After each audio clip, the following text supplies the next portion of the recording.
outs covering first, that type of action for him. But what's important to me in his last 18 and a third innings, he hasn't beat himself. Just 3 walks given up in those last 18 and a third innings. So this left-hander is going to take the mound and try to tame the Angels tonight. He's pitched well at home and against the Cubs when he was with them in 2012 through 14. He was 4-9, but the Rockies 3-3 so far.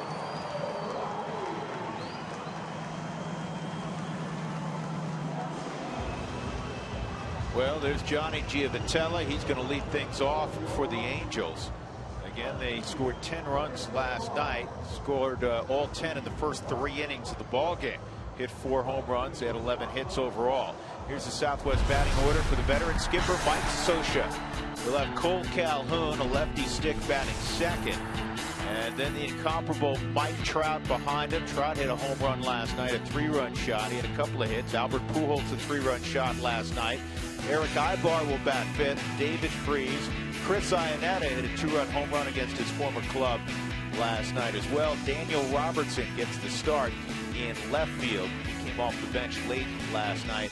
And Matt Shoemaker will be pitching and batting 9th for the Angels. So here's Chris Russin's numbers overall. It'll be his 8th start for the Rockies. 8th start, 3-3 record. We've talked about it. What's impressive to me, he doesn't walk people.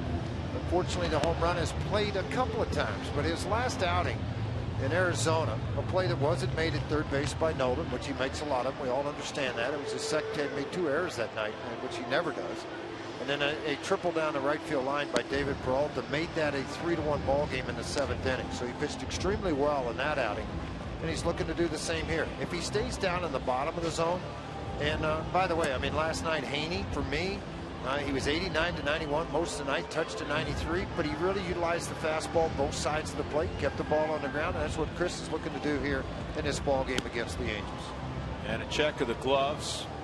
We'll show you that Brandon Barnes is in left field tonight. Drew Stubbs got the start in left field last night. Charlie Blackmon had a big night offensively. He's in center. Cargo is in right.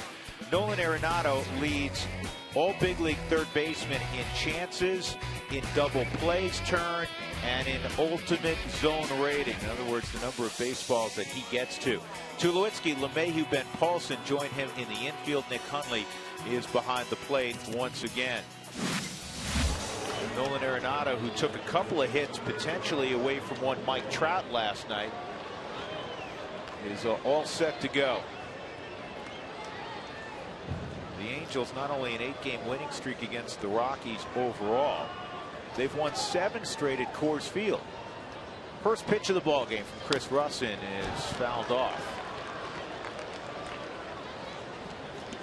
So our first pitch at 8:47, so it's a 2-hour and 7-minute rain delay, and Doug has tallied it up.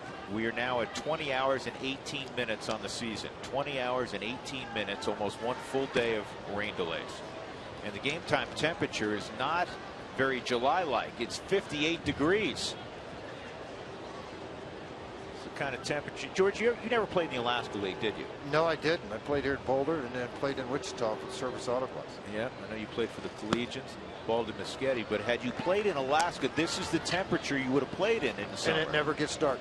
And you play. What do they have? That midnight game? It's very famous. The game they play in the middle of the night in the Alaskan League.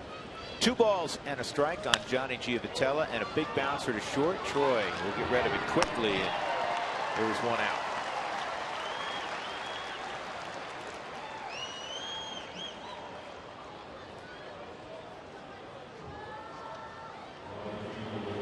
Cole Calhoun is 7 for 14 against the Rockies this year as he steps up. The Rockies are going to employ the shift. Tulowitzki will go to the right side.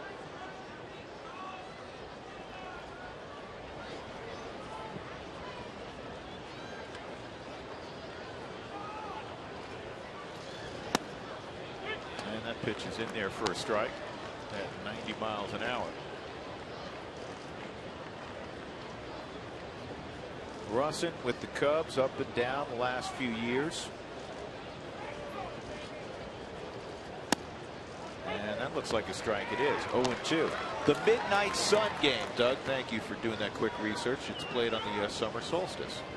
Albuquerque's on top 6-2 over El Paso. Story hit his second home run. I was there for his first home run. That kid has great bat speed. He had a couple doubles last night for Albuquerque. Starting to feel comfortable at AAA. It's a different ball game. You're with a lot of older guys. It takes a little bit of time to get acclimated to everything. Eddie Butler, 5 innings, 1 hit in the ball game. He's given up a run, or a couple of runs, and 3 walks, 6 strikeouts. I was going to say he's given up 1 hit and a couple runs. Yeah, 3 walks. Chris Russin strikes out Calhoun. 2 outs here in the first. Got a really good changeup, 83 miles an hour. It was a steady diet of pretty good fastballs, and his changeup not necessarily thrown where he wanted it, but it was in on his hands and elevated at 83 and not able to catch up. Swung through the pitch.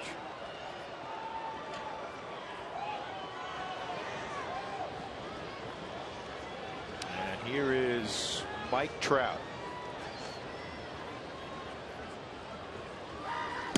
And that's on the outside corner for a strike. So last night in his second at bat, after getting hit his first time up, he hit a line drive home run. Now the exit speed off the bat on that home run was over 119 miles an hour. The second hardest hit ball according to exit speed in baseball this year. Josh Donaldson had one a little bit harder. And that's going to get on out of here. Go ahead and measure that one. Yeah. For Mike Trout, his 23rd of the year. Folks, you are watching one of the great talents to put on a baseball uniform in quite some time.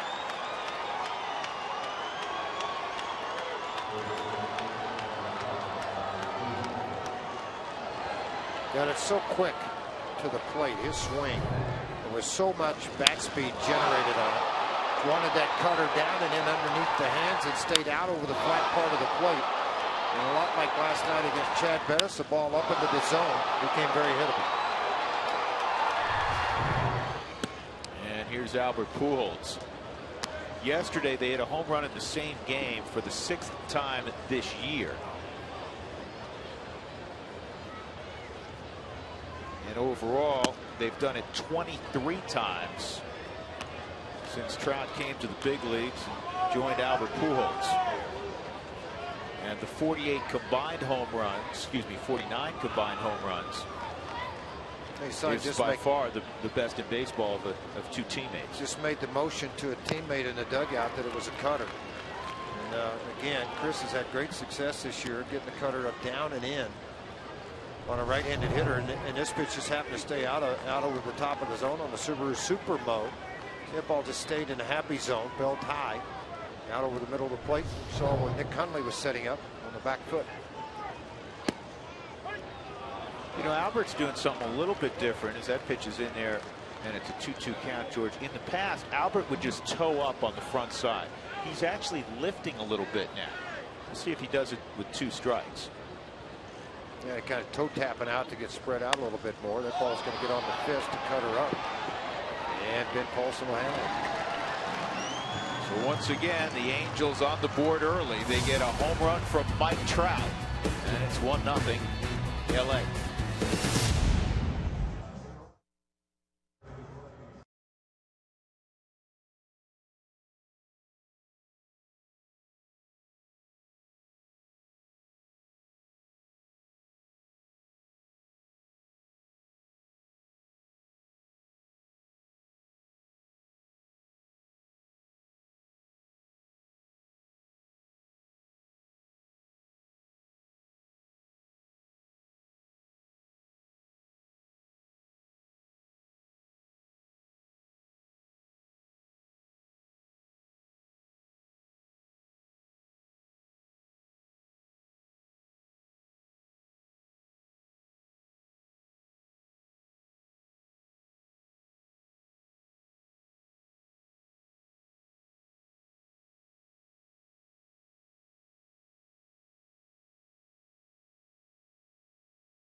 against Matt Shoemaker, and that means Charlie Blackmon. He'll lead things off as he does on a nightly basis for the Rockies. Threw out 3 hits yesterday as he averaged up to 280. He's got 11 home runs as well. And the Southwest batting order for Walt Weiss brought to you by Southwest Airlines. Book your low fare now at southwest.com. DJ LeMahieu also had 3 hits yesterday. He's got the average at 304. Tulowitzki's hit 19 straight. Cargo behind him. Arenado will bat 5th. They flip-flop against the righty. Ben Paulson will bat 6th. Nick Hundley, Brandon Barnes, and Chris Russin. Matt Shoemaker, 28-year-old out of Eastern Michigan. Great story, George. Originally undrafted. An undrafted player. Now he's making his 16th start. And a year ago, he won 16 ball games and lost 4 and had an earned run average 3.04. And think about this. He was the Texas League Pitcher of the Year in 2011. He won 11 games in Salt Lake in 2012. He won 11 games in 2013. He finally got his chance. He got 1 start. Pitched 5 innings. Didn't give up a run at the end of 2013. Not necessarily overpowering stuff. The fastball typically works in the 89 to 93. He's not afraid to throw in. This year out on the road, he's 4-1.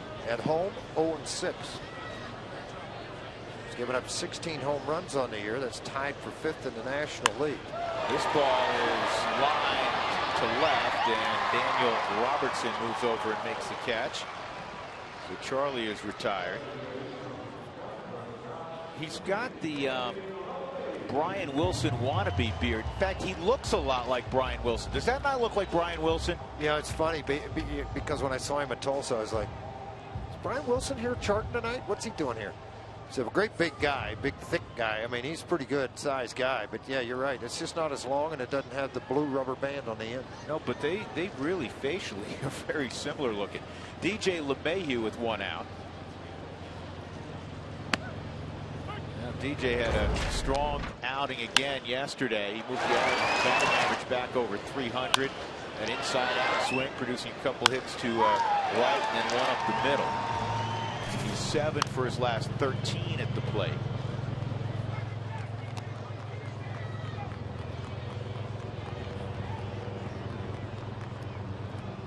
You see the hits leaders in terms of singles this year in the National League. D. Gordon, not surprisingly, on top.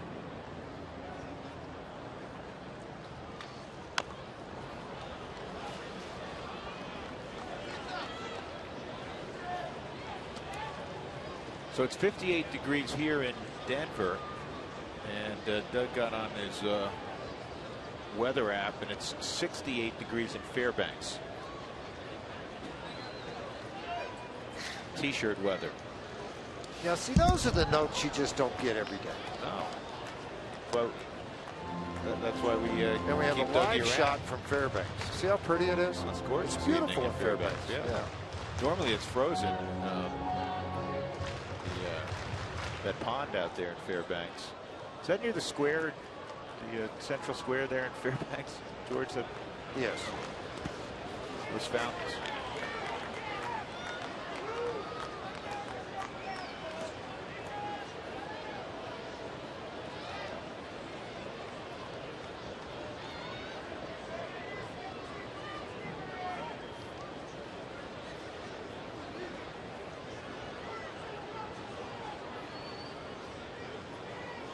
Two. Inside 3-2. Home plate umpire is Mark Wegner tonight. Mike Winters, the crew chiefs, at first. Adam Amari's at second, and Marty Foster at third. 1 out, and a 3-2 pitch to DJ's low, ball 4.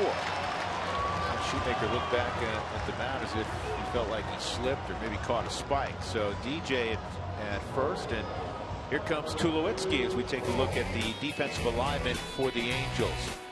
Daniel Robertson in left. Mike Trout, who play a more shallow center field these days, is a pretty good center fielder as well. Cole Calhoun is in right. Freeze and Ibar on the left side. Ibar can really pick it.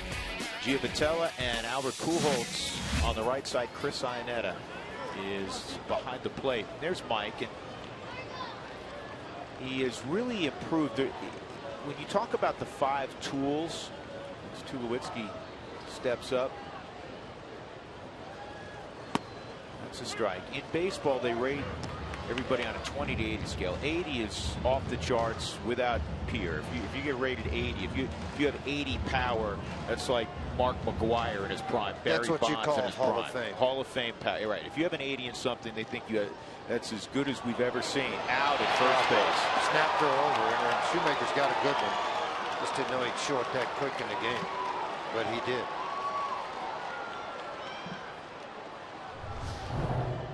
Yeah, snap throw over. Maybe you're dealing a little bit with the wet grounds also, but see what Albert does here. Watch his right leg. See how he bends the knee and the foot in front of the bag? So now you have to go around that. And it's something a lot of first basemen do, particularly veteran guys like Albert. When you dive back, and they know a pick's coming, they will do that. That's low, 1-1. Back to finishing the story on Trout. So Trout, when it comes to power, speed, hitting, fielding, I mean, he's a 75 or virtually an 80 in all four of those categories. The fifth tool is throwing arm, and he'd always had a fringy average arm, 50 maybe, 45 maybe. He has worked diligently on that every day, and now Chris Iannetta was the first to clue me in. Dino Ebel, longtime bench coach for the Angels, said now his arm is above average. This ball in the hole, and a base hit for Tulowitzki. He's now hit in 20 consecutive ball games, and that ties Jason Kipnis for the longest streak in baseball this year. He did it earlier. Yeah, again, another look at this ball hit into the hole. They're even shading a little bit of that way. Ibar, 2 steps and backhands, just eat the baseball. Not a chance. Regardless of how strong his arm was, it wasn't going to happen on a Subaru Supermo. And the list continues for Troy Tulowitzki as you see who the longest hitting streaks this year. Nolan was 17, also a Rocky, obviously. Jose Abreu, that surprised me a little bit with him. I mean, he gets a lot of hits, but he doesn't get any speed hits. So here's Cargo with 2 outs. Tough night for Cargo yesterday at the 3-hit ball game, including the home run on Sunday in Phoenix. And yesterday it was an 0 for 4 ball game, 3 rollovers to the right side and a strikeout. 6 for 35 in interleague play. Left-handers have hit 9 home runs and hit 249 against Shoemaker. Keep on calling him Schumacher because of Skip. Because of Skip. Yeah.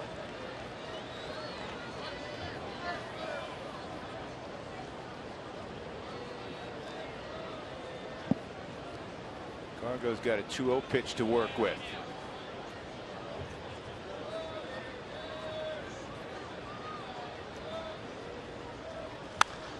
This ball high in deep right field. Did he get it?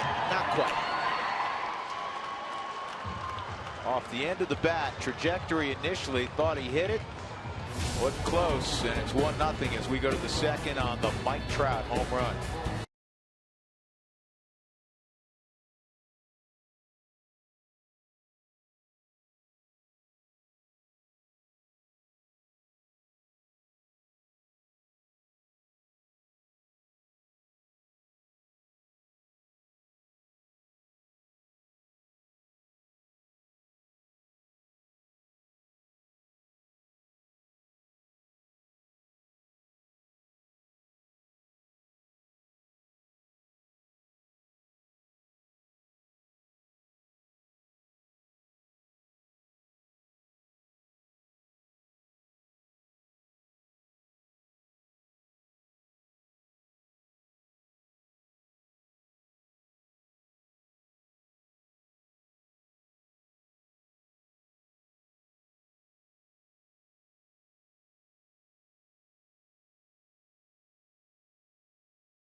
spot in Mike Scioscia's lineup will be first.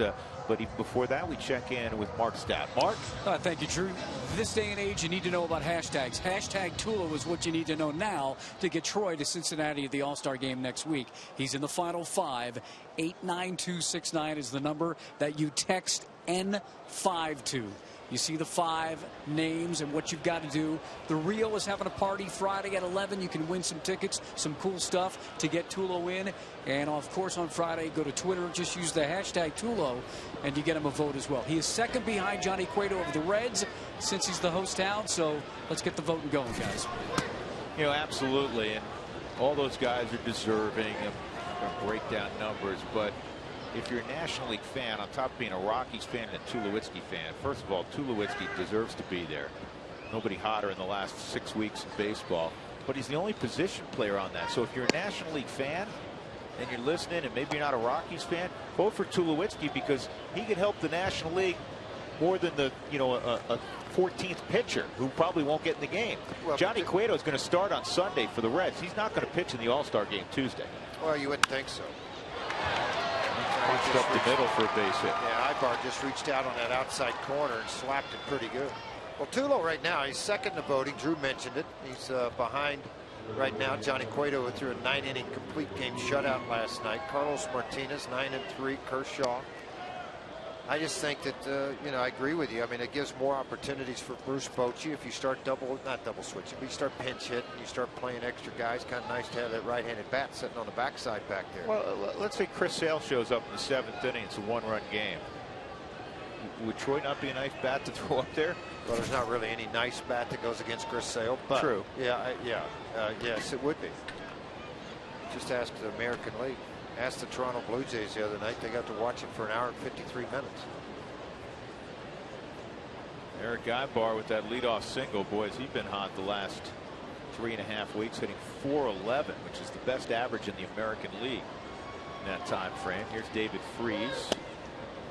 And Freese takes a cutter on the inside corner for a strike. Got left-handers at a pace of 203 this year.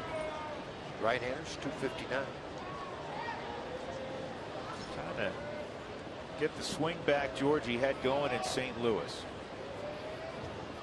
Yeah, that's why they sent him down to AAA for a while this year to try to find that swing. He agreed to do that. A lot of veterans don't do that. Drew Stubbs did it here. A lot of veteran guys that signed a big contract. He said, hey, let me go down there and get every day at bats. At the time, their team wasn't playing very well. He went to AAA, Salt Lake City. I think sometimes swung the bat there. Got away from the double decks, got away from the fans, and came back and has swung the bat much better, obviously. You obviously, George, early in your career did it, not once you'd established yourself. So if the Rockies can turn this, they will. But it's got to be a mental break also, isn't it? Well, I think you start reading the papers, you start listening to the talk radio shows. Nothing's nice being said about you. Fans aren't your best friend anymore. And I think after a while it kind of gets after you, and I think you got to go back and get to the basics, and it allows you to do that. And I made 9 trips between the big leagues and minor leagues before I finally stuck. So here's Iannetta. Chris fouls off the first delivery. Home run last night for Chris, his 4th of the year and his first since May 28th. Iannetta, another one of those guys hitting well out on the road. 235 at home, 145, but still receiving extremely well with his pitching staff. He's a Mike Scioscia clone, to be honest with you. He hits it hard, but right at DJ LeMahieu. So there was a hit, but a double play behind Chris Russin. We'll go to the bottom half of inning number 2. The Angels leading 1-0.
Root Sports is brought to you by your hometown Toyota stores, Let's Go Places, and by Southwest Airlines. Book your low fare now at southwest.com. Well, the night has already been eventful. We had a 2-hour and 7-minute rain delay. Mike Trout has hit another home run, and Troy Tulowitzki has a base hit, so it's now 20 games in a row that Troy has produced a hit, and it's the 7th time in Rockies history they've had a player produce a 20-game hitting streak. Here's Nolan Arenado. George, been watching this young man. He's pretty good. He's got a chance to stick around. You know, you talked about top right-handed hitters. You talk in the game right now. You talk about future past. And you talk, obviously Trout's name pops up. Obviously other guys' name pop up like Albert Pujols. This kid's name's going to start popping up. Yeah, he's going to have 0 for 4s. That stuff's going to happen. I mean, you know, that what are you going to do? It does happen. He has MVP talent. He has a chance. I mean, you know, he's MVP of the Cal League, MVP of the Arizona Fall League. He's going to get a knock right here. Just eat that one. Nolan kind of glanced back over the shoulder to see if it was going to roll foul. You know what, Nolan? Those are fun that to evens get. out everything, all those other line drives you hit right at the guy or they catch on the wall. Those things even out in the game of baseball. You take them any way you can take them. Hitters will say that never happens. That was spoken like a true pitcher. Yeah, no kidding. Exactly. You see, this ball hits far enough out onto the grass. There's no play for David Freese. Eat the baseball, and now Ben Paulson gets a shot. Paulson has swung the bat well of late.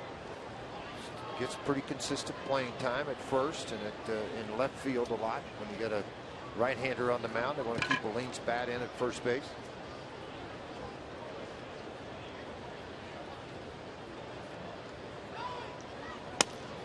Well, that was good to see that leadoff single, even though it was your basic 85-foot roller up the line, because that's the first time in this series the Rockies have had the leadoff man on. Last night 0 for 9, and Charlie lined out to lead off the bottom of the first, so the Rockies are 1 for 11 leading off an inning. That's kind of strange too, because, and the reason I say that, leadoff man hit nearly 400 against Shoemaker to start the night.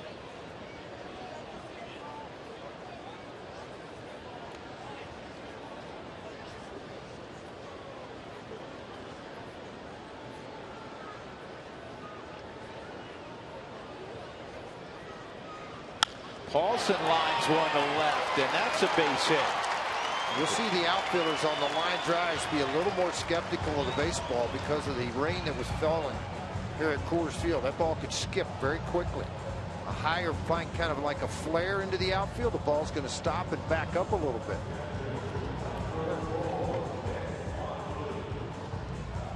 Well, Rockies fans, you can join in every night on the conversation. Send us thoughts and photos via Twitter, Instagram, or Facebook. George's favorite is Instagram. Use the hashtag Toyota Talk. We'll show some of your Toyota Talk comments during the game. Every single day, it's my favorite. Nick Hundley at the plate. Now, so far this year, Shoemaker's able to get 103 ground ball outs, 95 fly ball outs, better than 50%.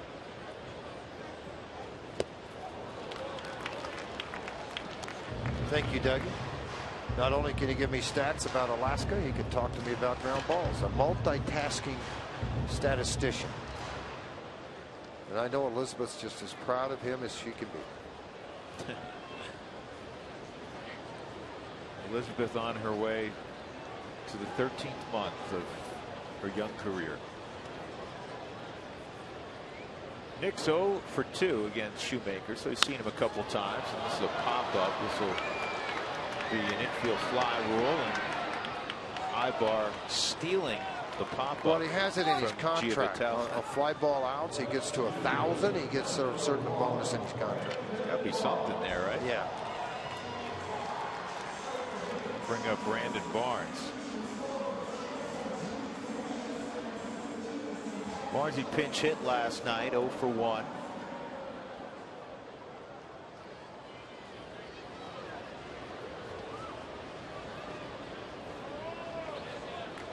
It's a big at bat here early in the game because you have the pitcher behind you. The Rockies got the first 2 men on. A little more pressure too. I think that's the thing. The more pressure you can add on them, the better it is. I mean, just for me, I think it is. That's what I want to try to have the Rockies do. This ground ball foul down the third base line.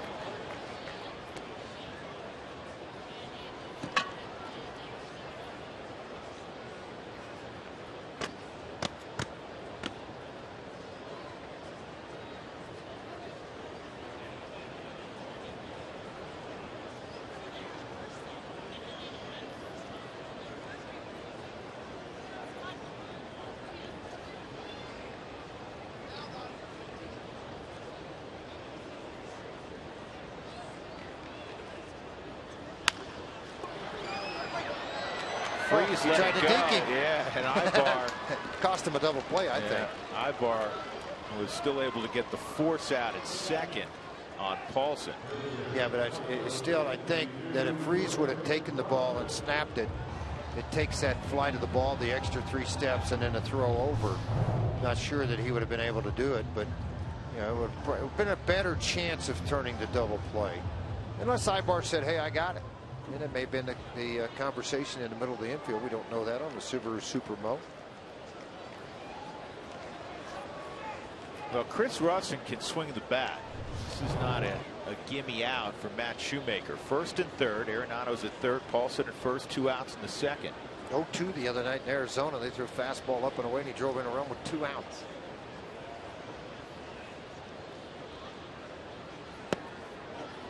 He takes downstairs, ball 1.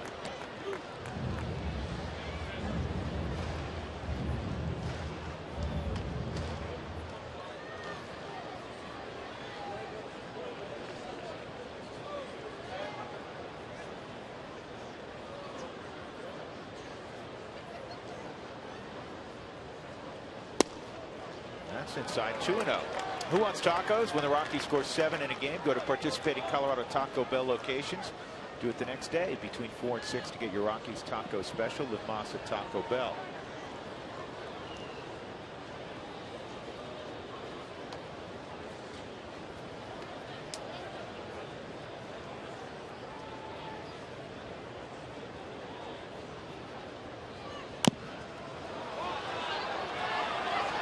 Shoemaker will go underhand to first, and that ends the inning. The Rockies had a couple hits. They'll leave 2 men on. We move to inning number 3. It's the Angels 1, the Rockies nothing.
Data strong fan, and you might see yourself in a upcoming game broadcast here on Root Sports. It's brought to you by T-Mobile.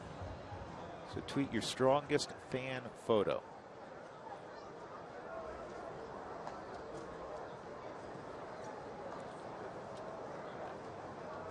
Well, hopefully you're down in the bottom of this lineup now that you're able to handle that with Daniel Robertson coming up, and then you got Shoemaker, and in the top of the lineup with Gio Vitella to go here in the 3rd inning.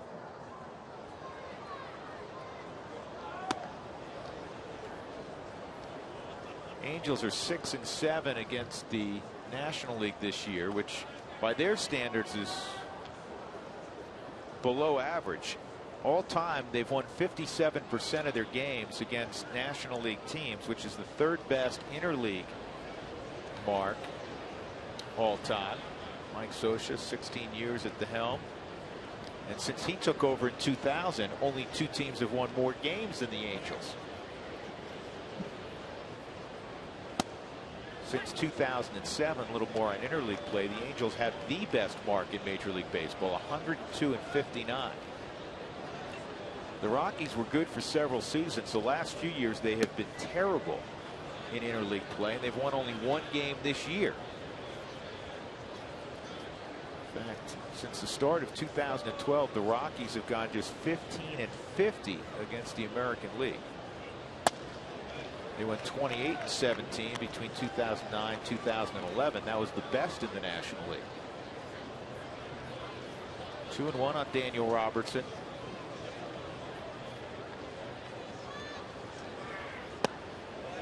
And that misses. 3-1.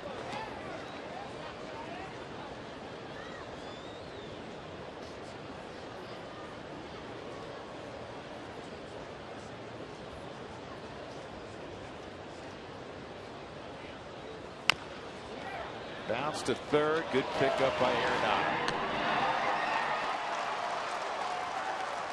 That's one of the things we were discussing earlier. The number of plays that he makes look routine that really are not routine. Well, think about just this play. Okay, you charge in on the baseball. You're hoping you catch it up on that high hop. You don't. You have to take it on the short hop. It's an athletic kid. They move footwork around an awful lot. He always gets in a position to utilize the strength of that arm, stay behind the baseball. Shoemaker fouls it off. Yeah, I watched Shoemaker take batting practice. They hit early yesterday about 1:30, and I was watching. He came in and took some cuts. Wasn't bad. You know, for an American League guy, wasn't bad. But a lot of those times when Salt Lake goes into a certain town, you know, they got to hit at times. Unless there's a gentleman's agreement, we're both going to use the DH.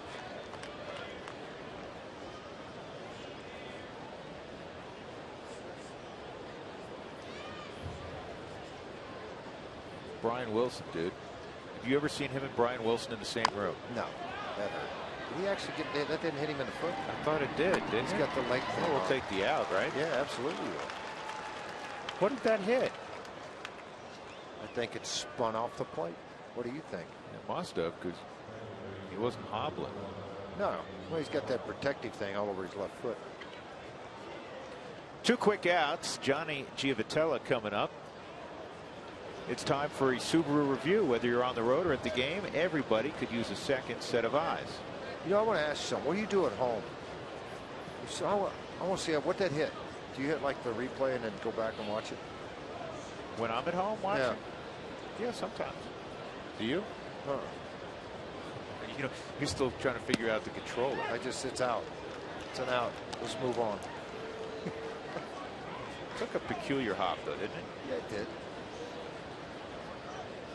Giavotella bounced one to short, leading off the ball game. Angels up 1-0. And he's going to try Tulowitzki again. Nice inning. Not a good idea. 1, 2, 3. Third inning for Chris Russell. 3 ground balls. Top of the order for the Rockies when we return.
Matt Shoemaker at the plate, and he hits a comebacker, but it took a peculiar hop. Watch this, George.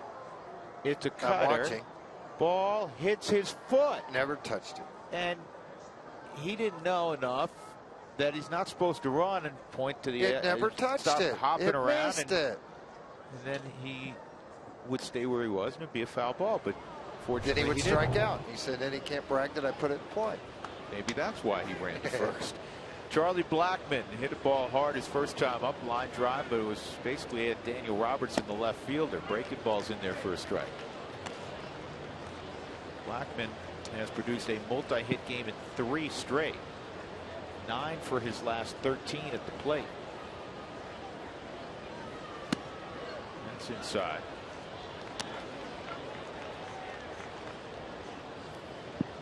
Rockies need a breakout game offensively. They have not been scoring much in the month of July so far. They had a good June, averaged just under 5 runs a game in June, but about 2.5 runs a game basically in July so far. 2.67 to be precise.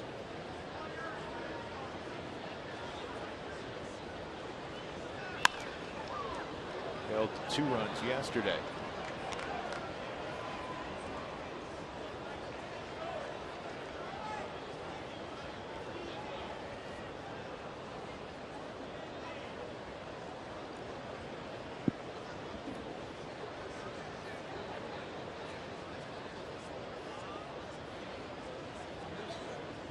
Two line foul.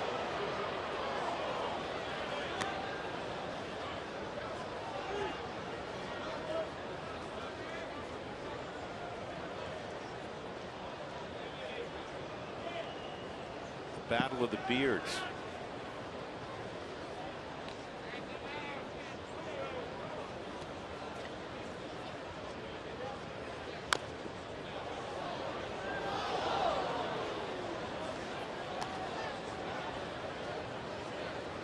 LeMahieu on deck.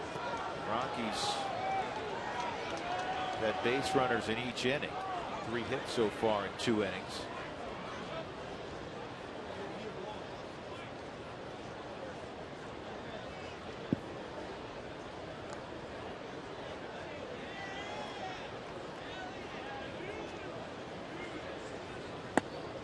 And that's inside 3-2.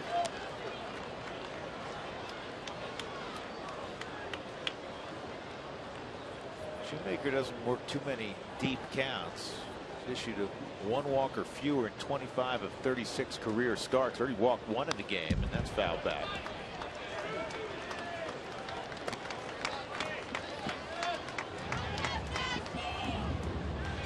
You know, last year, George, you mentioned that he. Oh my gosh. It's just. I hadn't turned to look at you in a moment. Remember when I got hats a couple of years ago? Yeah. I saved this one. Oh I saved this hat. It's a good hat. What's wrong with it? It's a It's great got hat. everything. It's loaded up, man. It's got everything. What's wrong with you? What's wrong with me? Yeah. What's wrong with me? You got to start having some fun. Hey, come on. Right, Dougie? Tell the truth, Dougie. He's got to start having a little fun, right? Military Appreciation Day is this Saturday, presented by Jeep. Active military and veterans receive complimentary tickets and discounts available for the family and friends. Come early. And you, look at this. Isn't that neat? Nice. Nice, huh? Look at this. It's really neat, folks. It says Military Appreciation Day, 7/11, 2/15. So make sure you come out for Military Appreciation Day. We'll give you one of these. 5,000 of you will get one of these. You will not get one of my hats. Sorry, 10,000 of you will get one of these. You won't get my hat. What else does that hat do? It lights up. Don't touch it. What's that You button on want the other to wear side? this hat, don't you? No, you want this hat really bad. What's this I don't know. thing Turn on the it other on. side? I don't know. Hold on. Turn it Hold on. on. Turn my light on. What are you doing? I got to move to see this. Passing allowed. This side Right, only. turn the light on. How you turn the light on? Yeah, you just touch it. No, you don't. Flashes. There's one out. That's a perfect hat for you, actually. The Dougie more I think about it, that's hey, perfect Dougie for likes you. this part. He loves that part. Yeah, he's going to give it to his daughter. Huh? Yeah, I'm going to give it to him. That's when I want something to eat. She just honk. That'll be Dougie's call, right? Train her early. Huh? Absolutely. I want the jar of pears. Oh boy. Sorry, it was a 2-hour, 30-minute rain delay. Yeah, something like that. I had to occupy my time a little bit. I remember that hat when you got that one. Yeah, I did. Year. It's a couple of years ago, and I appreciate all those hats that you guys sent me. Send me more hats. I love the hats. Oh, no. I love the hats. Here I got. they come. I almost got like come. 200 hats that year. They had the dead fish hat. I loved that one. It was knitted, and I gave that to my mother-in-law. I have it at home. I've got all the other hats.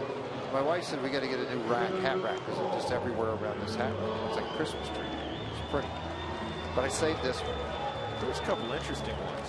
Well, that one's I had the pretty moose head hat. And I had the buffalo head hat. I remember the moose head one. Yeah, I had that one. Buffalo head hat. I had that one. Yeah. What'd you say, Dougie? No, who's talking? Yeah. Okay. Do you know I just saw when you turned around? There was another little slogan on the back. What's it say? It said "Elevator not going to the top floor." That's exactly right. I hope it never does either. Fouled off by That would take all the fun out of my life.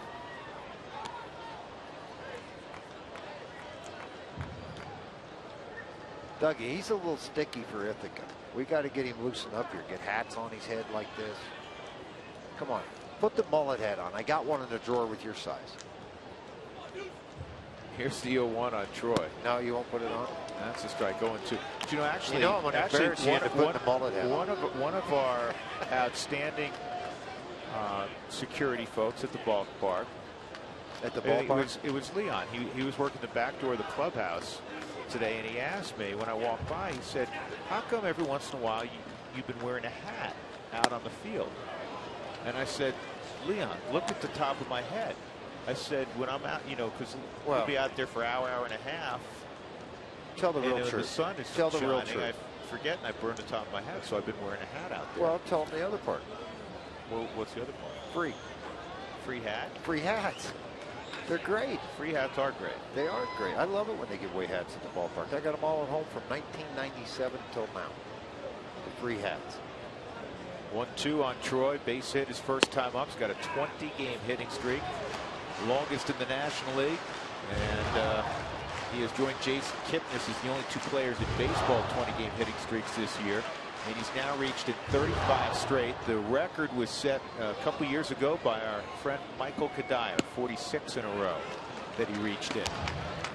Breaking ball on a 2-2 count, trying to pitch away from Troy. Remember, he hooked that ball super short, but Ibar was able to catch it, and they were able to make the play on it. You know, Troy doing his part to get you to vote. That's right, vote Tulo. 3-2, and Tulo bounces that over the Angels dugout. Get on the Rockies website. Quick and easy way to do it. You can vote as many times as possible. They don't reveal how many votes you have night to night. All they'll tell you is the order. So all we can tell you is that after yesterday's voting, Troy was second to Johnny Cueto. David Freese throws out Troy. It's a 1-2-3 third inning for Matt Shoemaker.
And Nolan Arenado has stolen a couple of hits from Mike Trout already twice this year. This was earlier in Anaheim about 2 months ago in May. And then last night, he did the same thing to Mike Trout. Trout hits it down the line. He grabs it.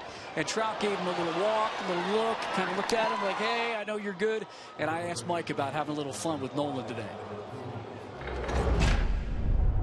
I told him I'm trying to stay away from him, but hey, you know, when the pitch is thrown to me inside and I hit it down the line, he's going to try to make a good play on me, and then, you know, if he hits one to center field, I'm going to try to make a play on him. Andrew, George, as you know, they played together in the Arizona Fall League. He said that he knew that Nolan was going to be the star that he is now then, and these two guys are two of the best in the game. Well, the two guys actually in the Arizona Fall League, Mark, they played against each other. Nolan wasn't on his ball club, but Nolan was the MVP of that league. And Harper was in that Arizona Fall League class also. Dallas Keuchel, 11-game winner, may start the for the American League, and the All-Star game was in that same class. 2 strikes on Cole Calhoun.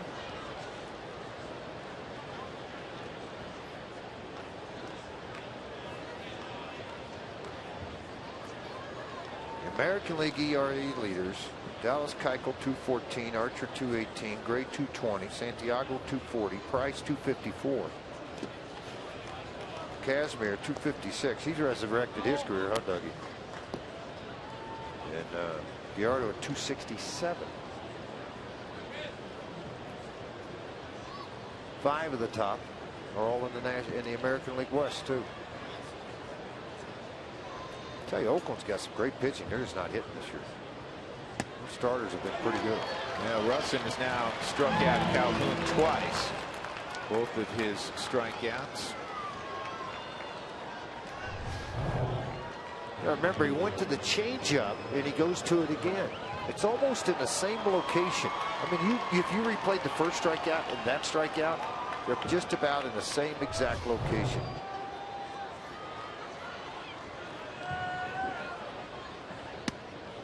So here's Trout, and he takes strike 1. Mike hit a cutter about 4 miles his first time up. Do you notice what he does? He drops the bat and he runs. And he's having a good time playing baseball, evidently. Big smile on his face. Yeah, it's one of the things I go to watch when I watch amateurs play, and I may go in to scout a pitcher or scout a player, and I go in to watch those guys. I want to see if they're having fun on the stage. I want to see if they're having fun on the field, enjoying themselves in between innings, in the dugouts. What are they doing with their teammates? How are you interacting with your coaches? It's all part of it. You watch, he got a smile on his face. Yeah, you hit a home run. Yeah, you're a good player. I understand that. But he's a guy that loves being out on the stage. You know what? He is every year roomed with, and he's making a lot of money now, right? And their number one, their co-number one, Garrett Richards, making a pretty nice paycheck. They still live together in Newport. Nothing wrong with that. They got somebody to talk to. That's right. See if he tries to get inside underneath the hands of Mike Trout.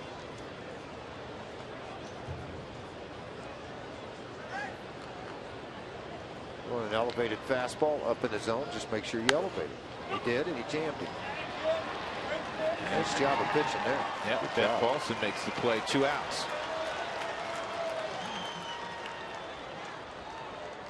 And he's going to run by Albert Pujols, and he has a very, very close relationship with Albert. Kind of a big brother type of relationship.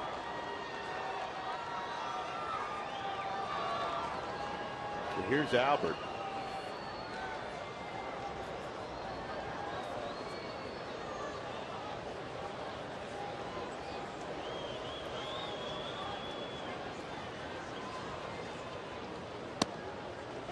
Pujols popped to first to end the first inning.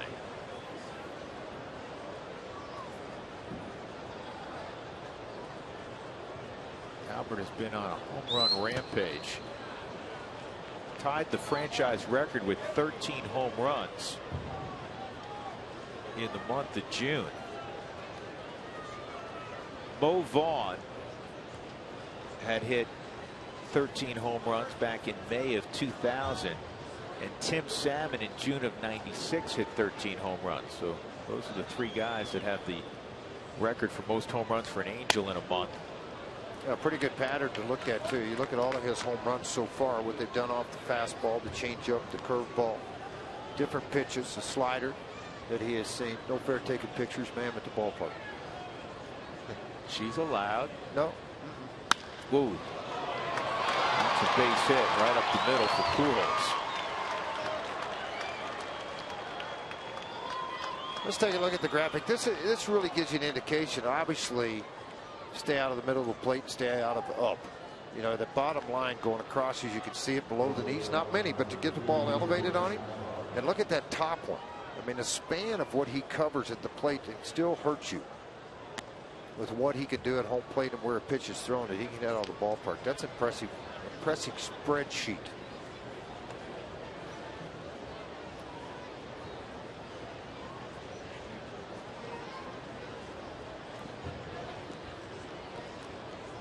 Eric Ibar with a base hit his first time up.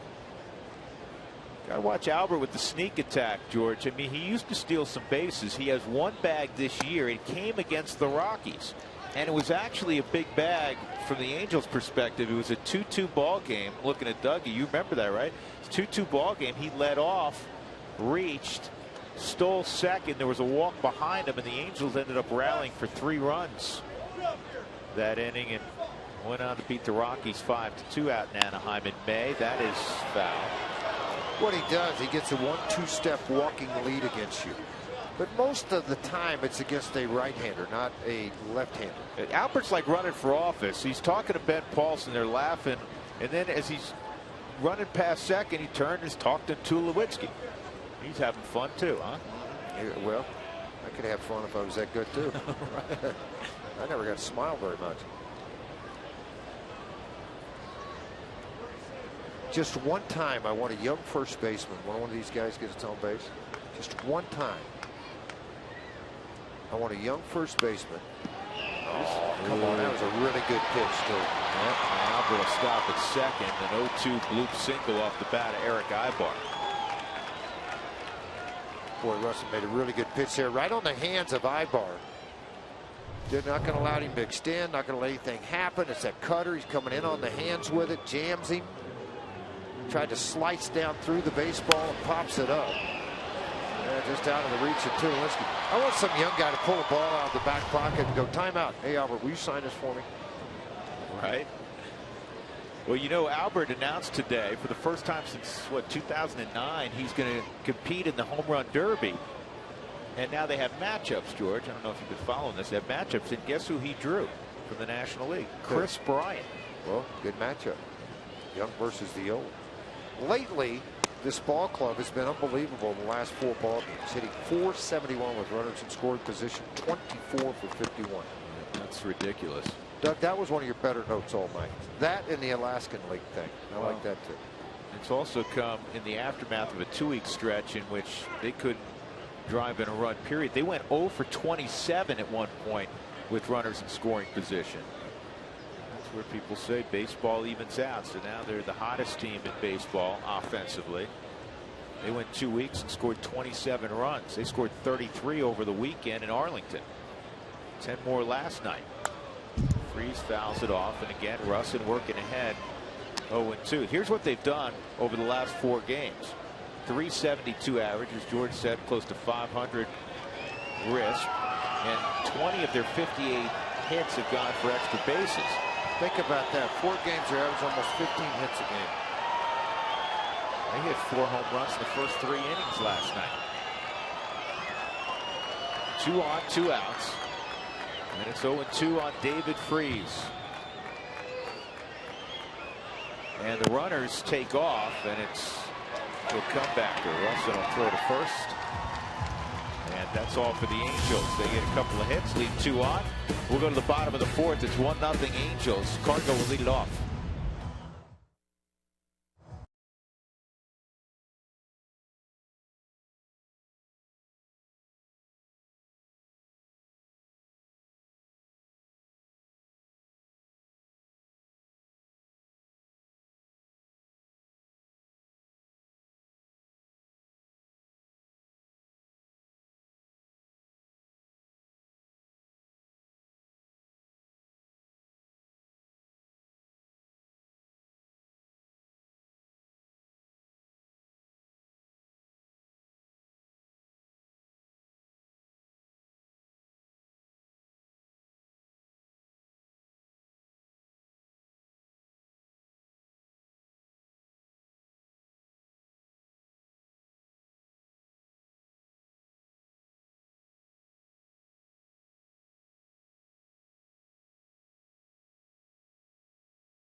Chris Russin's been good. He made a pitch that Mike Trout hit out, a cutter that didn't get in enough, and Mike hit it out in the first inning. He does that against a lot of guys. His 23rd home run of the year. The Rockies have seen Troy Tulowitzki extend his hitting streak to 20 games, best this year in baseball, along with Jason Kipnis, who had a 20-gamer earlier for Cleveland. 4, 5, and 6 in the fourth inning for the Rockies. Carlos Gonzalez, Nolan Arenado, Ben Paulson against Matt Shoemaker. First pitch misses, ball 1 on Cargo.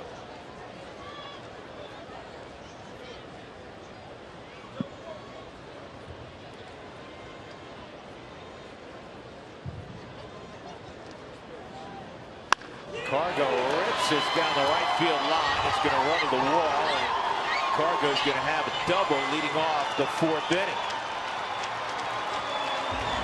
Well, his first time up, he fooled me. I thought he hit a ball a mile. He got it off the end of the bat a little bit, and it was a high fly ball to fairly deep right field. That ball he hit on the barrel. Yeah, none of this missed wood, I can tell you that. On the Subaru Supermo, coming out of the hands, it appeared to be a fork ball. He just got out front on this thing and just hit a rocket down into that right field corner, moved into scoring position. Let's see if Nolan can trade places with him now and get to second base and drive in his 69th run of the season.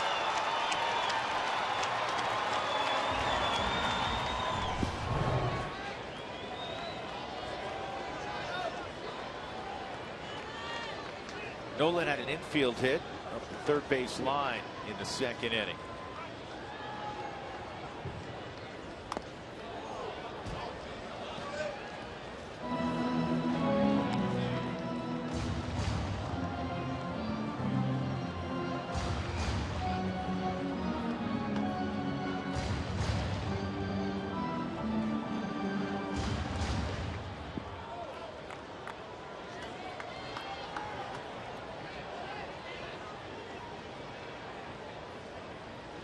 Guys at the ready with the camera also.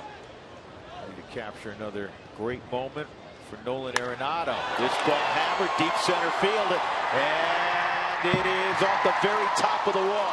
Cargo had to wait, and he's going to have to stop at third. A 415-foot double. And Cargo could only get 90 feet because Trout deked him pretty well. Even if you go halfway here, I mean, it's a dangerous deal because Trout got all the way to the back. You talk about squaring up a fastball, the Subaru Supermo. Dead center field, Trout's on the fly back. Now watch when he puts his glove up here. That held up a little bit of Gonzalez effort. And then the strong throw back in. I mean, Ibar's got the strongest arm. It's going to go out at Coors Field for the cutoff. And whenever Cargo thought it was going to be caught, he started to go back. Once he started up again, we got second and third and a chance for Ben Paulson, who singled in his last at bat to drive in too. And again, Cargo's job there with nobody out is to tag to make sure he gets to third if the ball is caught. If he went down too far, this ball's through the left side, and Cargo can come on down. Arenado will stop at third, and Ben Paulson has tied up this baseball game. You know, that we were just talking about is mute now because of exactly what happened. Ben Paulson goes to the opposite field again with a base hit. Paulson's average now 287 on the season. Just a really nice job of just taking the ball to the opposite field. He may have faced Shoemaker and obviously did at Salt Lake City, and he also did at Tulsa. Pretty familiar with the right-hander on the mound. He made him pay for it. So two doubles and a single, and Mike Butcher comes out, the longtime pitching coach for Mike Scioscia. Ooh, look at that jersey. That's your National League All-Star. How'd you get it? Mark's got a story there, I'm sure. Mark, can you hear us? They didn't wait long to print that thing up, huh? I just know that this is Monty up here in the Rio, and he knows all kinds of trivia. How did you get that so quick? I saw somebody wearing it, and I asked them where they got it. They said they got it down in Diamond Dry Goods, so I ran down there as fast as I could and got it. There you go. Perfect timing. So you can get one here at the ballpark. That Monty beat you to it. I'm a little surprised, Mark. You're normally on such things. He knows everything. I come up here and I get quizzed about any aspect of baseball. It's fun. But that's a pretty cool shirt. Huh? You see it's got the Reds kind of logo on it. That was Rockies logo. Yeah, that was really cool. Yeah. There's the Rockies logo on the sleeve. On the opposite sleeve. So yeah, it definitely has the Reds flair to it, doesn't it? Man, that's a good looking jersey, huh? Nolan will get to put that on next Tuesday night in Cincinnati. Meanwhile, at the plate, it's a 2-0 count on Nick Hundley. Who has the highest batting average versus right-handed pitching on the Rockies? Kind of a dead giveaway. He's at the plate. Nick Hundley, 315 on the season. Talking to Chris Iannetta about Nick Hundley this afternoon. He has great respect for Nick.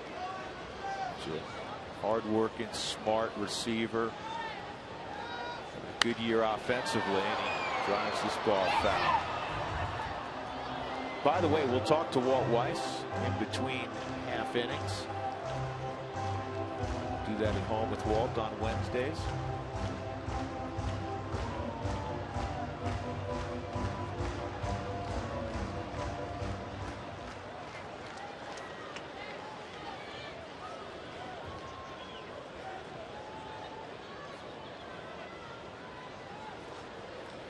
Nick trying to get a pitch up to drive. Paulson at first, and that'll work. And the Rockies take a 2-1 lead on an opposite field base hit for Hundley, his 28th RBI. And the Rockies have 4 straight hits here in the 4th inning. Back-to-back doubles, back-to-back singles, and an RBI. Drew mentioned it, 28 now for Nick Hundley, and it was Arenado then Gonzalez that got things going. Paulson slashed one to left, and he comes up, and Hundley goes to right. That average against right-handers at 315 will make another jump.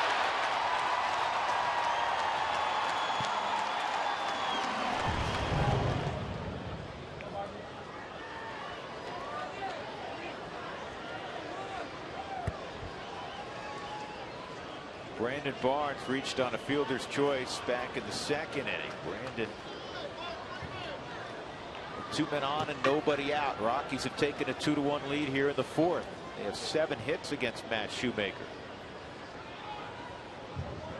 16-game winner from a year ago. And this ball's lifted to deep right field.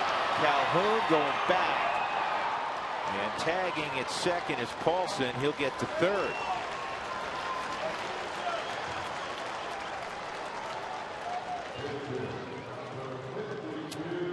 Be at Coors Field this weekend when the Rockies take on the Atlanta Braves. It's the only time the Braves will be here in town. Remember, it's fireworks this weekend, so make sure you get your tickets for the ball games. They'll be here July 10th through the 12th. And they'll be coming from Milwaukee, Wisconsin, where they fell 6-5 today. They're already on their way from Milwaukee. Yes, they are. Well, this is an interesting decision right now. And Walt, loves the slug bunny. Likes to do things with his pitcher. It's interesting because Chris Russell, we told you earlier, handles the bat pretty well. A lot of managers will just bunt here and take second and third with 2 outs. And you got a guy who swings the bat very well on deck, and Charlie Blackmon. There's 1 out. You want to avoid the double play naturally, but see if Walt plays it a little differently, as I said, with the guy at the plate who has some confidence in swinging it. And he puts the bunt down, and it's in no man's land. It'll be a base hit. And the Rockies take a 3-1 lead. No, I think it's going to be a foul ball. They're going to move them all back. Albert Pujols came flying in. That go off his foot? Apparently, because they well, he didn't tell like Shoemaker didn't tell. It's even. Yeah, well, yeah. Well, Albert came flying in on it and said that it was definitely off the foot. Ibar's going to come make sure they got the bunt defense properly set up. They're going to make sure they talk to Giovitello. Here's the bunt. It is off the top of the foot. It rolls straight out. You can see it plain as day on this shot.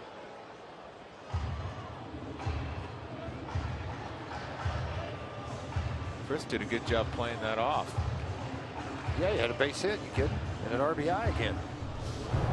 Play it off too. In the old days when they shined your shoes, with the old shine kits, timeout, check the ball, be black on the ball.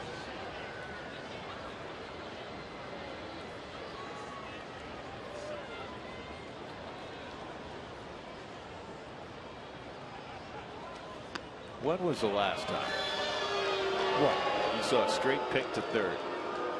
But I don't know, 15 seconds ago. And prior to that? I think it was against Arizona State in '74. We were on a road trip.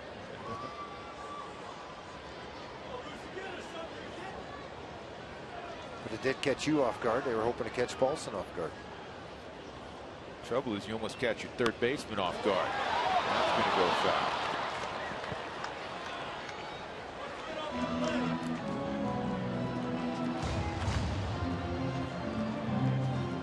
Go safety squeeze again.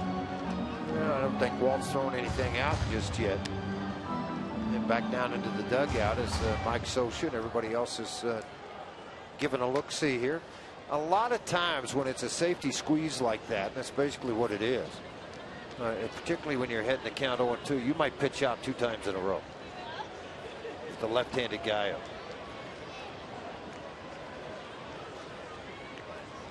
Just preventive if it does happen again.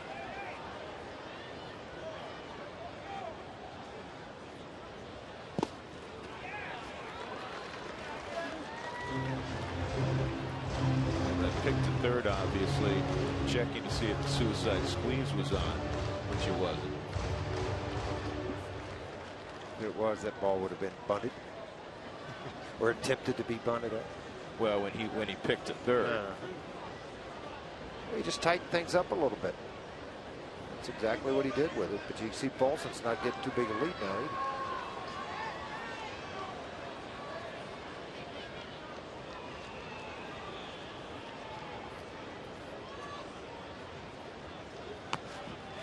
And he bunted a foul. So that's a strikeout.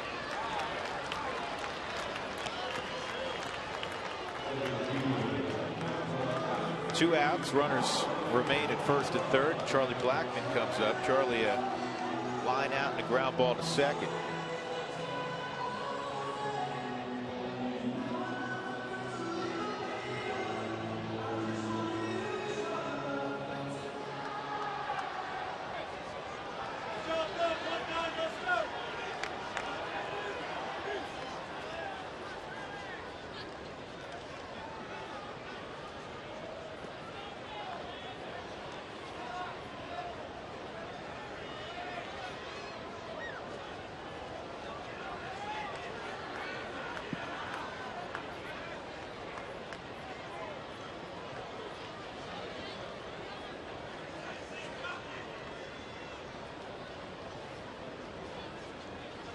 Fastball on the corner for a strike.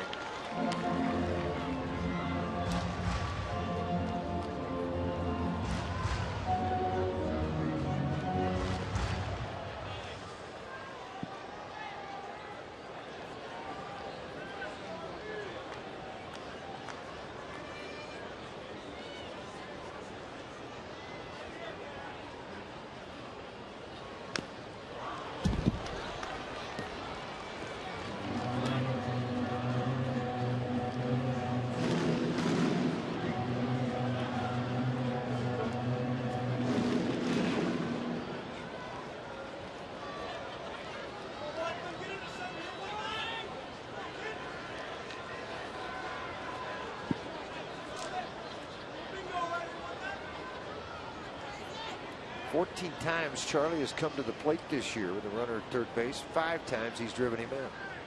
Pretty good number. And that bounces up there 1 and 2. The best part about it, with 2 outs, and he's in the same situation right now.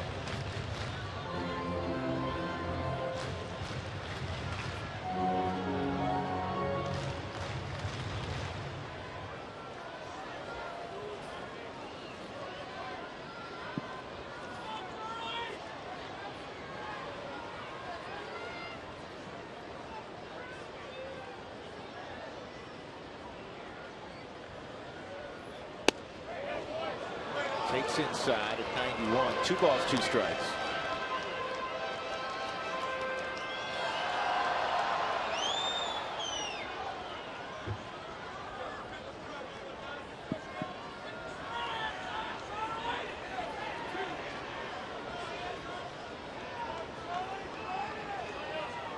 Paulson at third, Hundley at first. Couple runs in for the Rockies. Runner going, and Nick will move up. That'll be a stolen base. His third of the year. He's been caught 5 times. Of the 5 times caught, though, 4 of them were miscued hit and runs.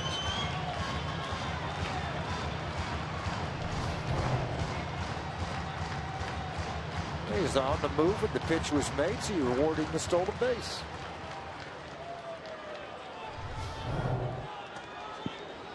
Well, a base hit now. Just remember this in your scorebook, folks. You're watching the game at home. A base hit now that drove in 2. Big base hit. A huge base hit. You just expand things. You're back in a ball game. You start thinking as a manager what at bats really stuck out or sticks out to you. This would be one of them with a base hit here. 3-2 on Blackman.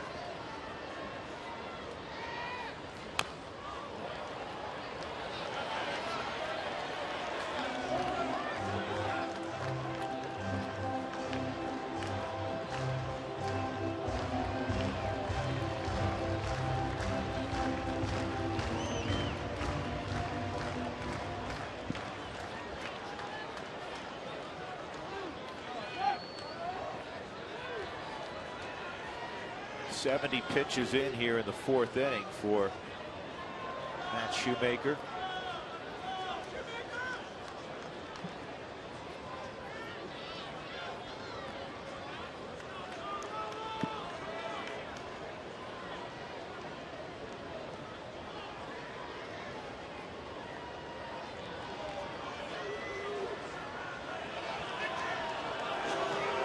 And now Iannetta's got to go out. You want to make sure and make the pitch just like as big as bad as it is for Charlie. It's just as big a pitch for Shoemaker in this situation.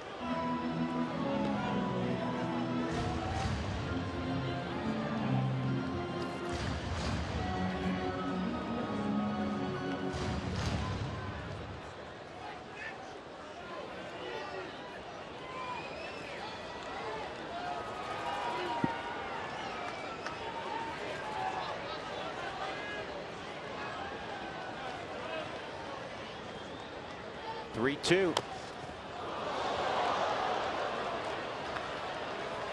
Charlie pops back up. We'll do it again. Yeah, broke strap on his protector there where he puts it around the top and he straps everything down.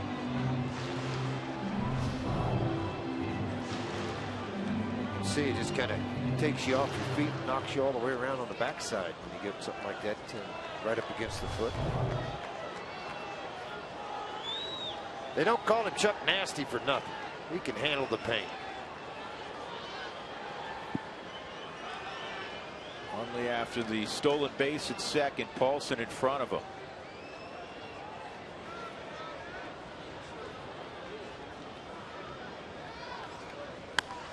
And that's a pop-up to shallow right.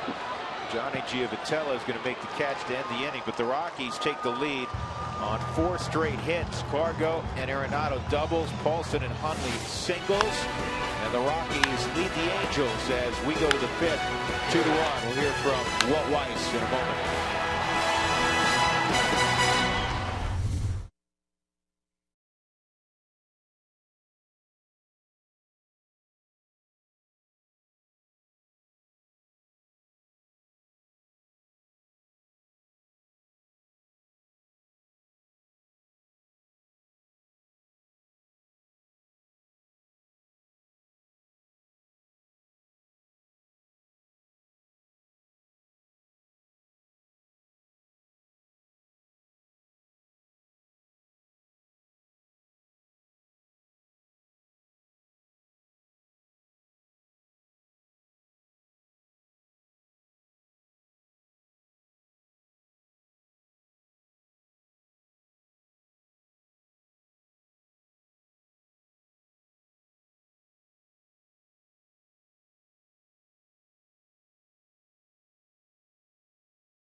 On Wednesdays to join us at home, and Walt, good little inning. Cargo got it started with that double on a splitter, it looked like.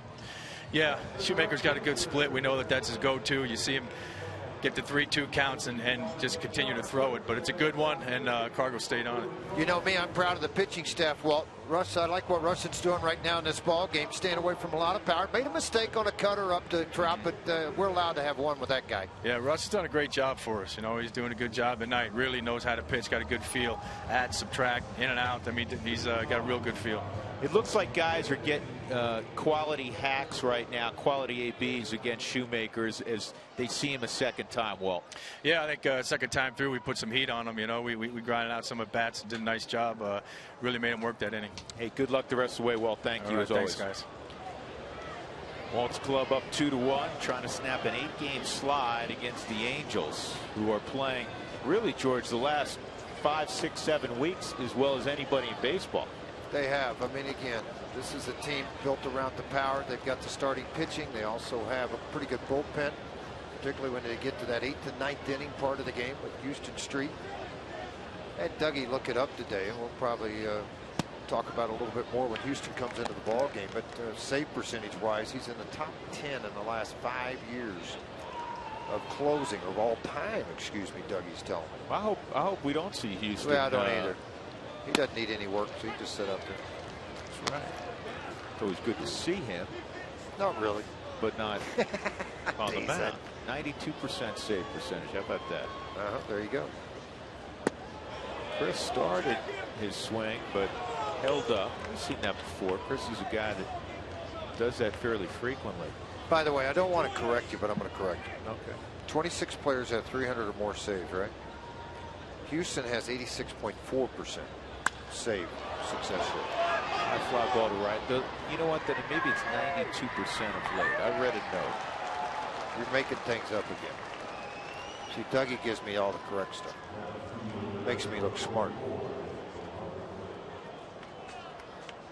See, I got him going now. See, Dougie, look, he's digging through the notes. You know what? Here it is. Since 2011, he leads the big leagues, converting 92% of his. Well, this was all time. We're talking about all time in baseball. That's right. Well, still, both are pretty good, right? Yeah. Daniel Robertson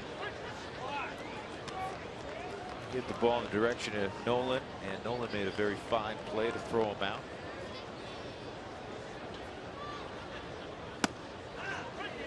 And it's 0-2 on Robertson.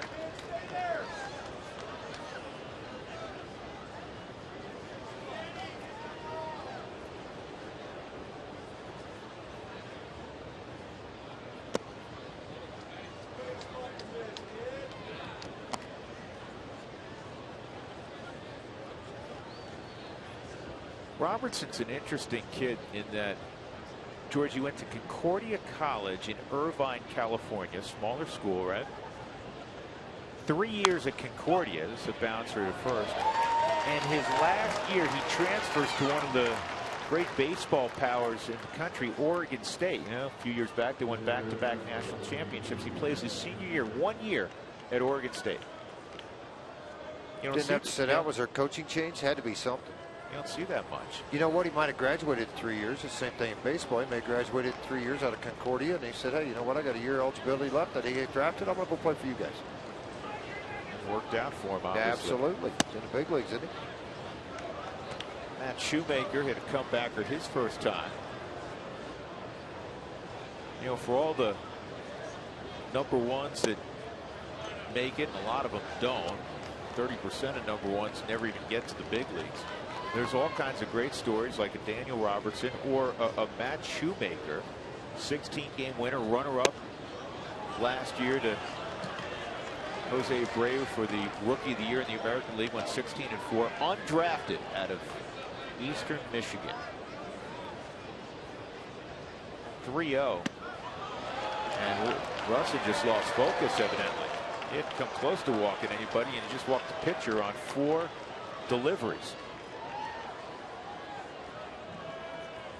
The first 250,000 fans through the gates on Sunday. Just kidding.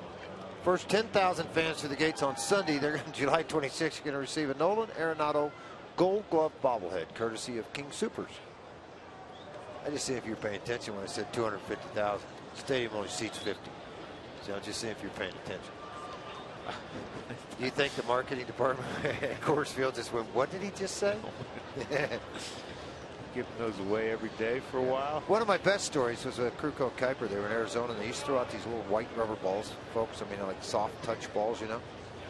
And they got a bunch of these balls, like 6 of them. They throw them out in the 7th inning, like Drew and I throw out the Cracker Jacks. And they wrote on there, "You've won a 60-inch plasma TV. You've won a new Ford. You've got a new Dodge pickup." You know, the whole thing. Right. You get a new Toyota. And they threw them out to the fans, and the next day the fans are all calling the Diamondbacks, go, "Where did I get my truck? Where did I get my TV?" Kruko Kuiper thought it was pretty funny. Diamondbacks didn't laugh a whole lot. Diamondbacks didn't think it was as funny. No, they didn't think it was funny. Yeah, I understand. Right. So they didn't give them the white balls to throw out anymore. Probably not. Right. Ball 1 on Johnny Giavotella. So that's 5 straight out of the zone for Chris Rustin, who got Iannetta and Robertson fairly quickly.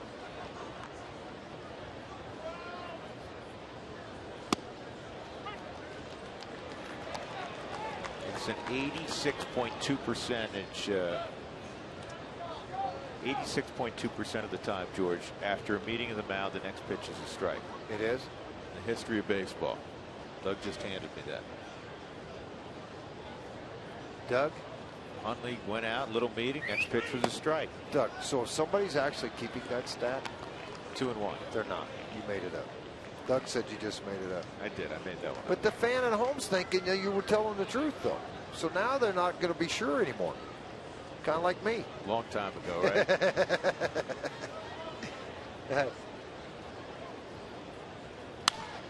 Duck.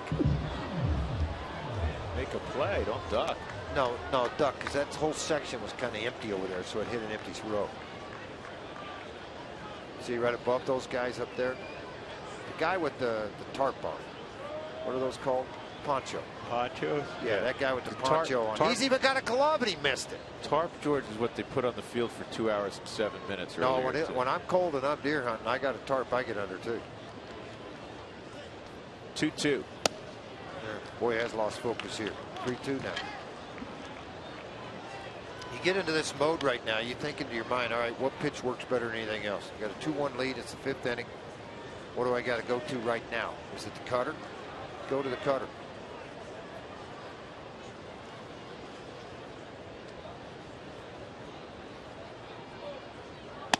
Well, he just walked back-to-back hitters. And the first guy obviously was the pitcher. Yeah, walked a guy in the game. He's only walked 3 in his last 18 and a third prior to this game. Steve Foster with a little jog to the mound for a quick conversation. Well, the good news is you have Cole Calhoun coming up, a left-handed hitter who he has struck out twice. On change-ups in and up.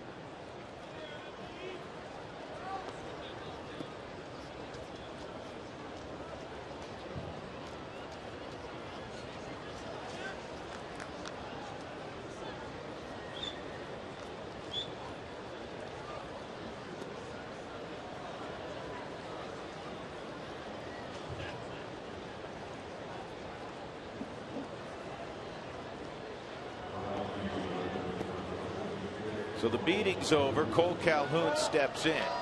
Shoemaker at second. Giavotella at first. The Rockies up 2-1. They have out-hit the Angels 7-4. We're in the top of the 5th inning. Drew Goodman, George Frazier, Mark Stout at Coors Field tonight.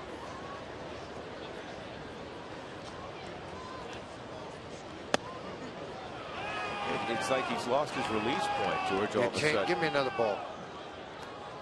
Find me something else here. Kind of like the guy, you know, in Tin Cup. You got the hat on sideways. You got the tee sticking out of your ear. Change something around a little bit. Give me a new baseball.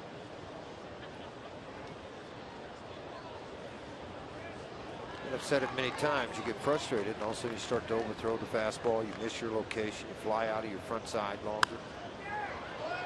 Headache.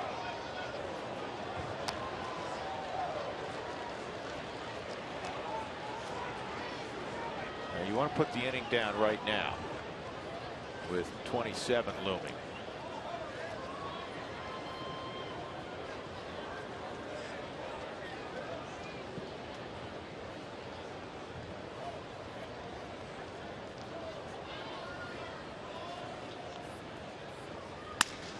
And this will end the inning. DJ's got it. The flip to first. Chris Russell can jog off. 2 men left on.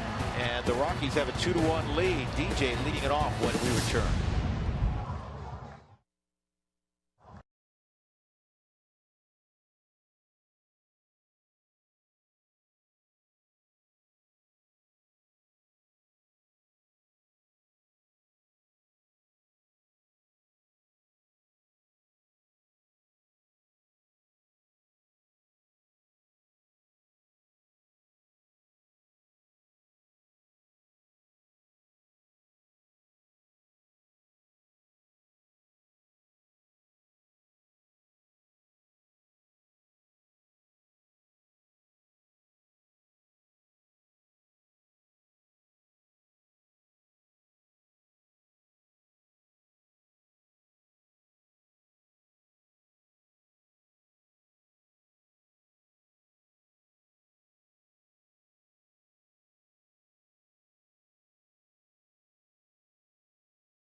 It's not just a truck, it's the future of tough.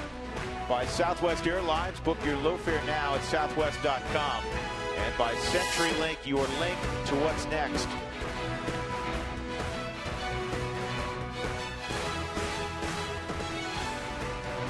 Mike Trout hit a first inning home run. The Rockies rallied for a couple of runs in the fourth to take the lead. And they have LeMahieu, Tulowitzki, and Gonzalez up here in the fifth against Matt Shoemaker. The Rockies trying to end an 8-game losing streak to the Angels. They've lost 7 straight at Coors Field to the Angels. DJ tonight walked in the first, struck out swinging in the third. 3 hits yesterday for LeMahieu on his way to his first career All-Star game. Only other second baseman to be an All-Star for the Rockies, Eric Young.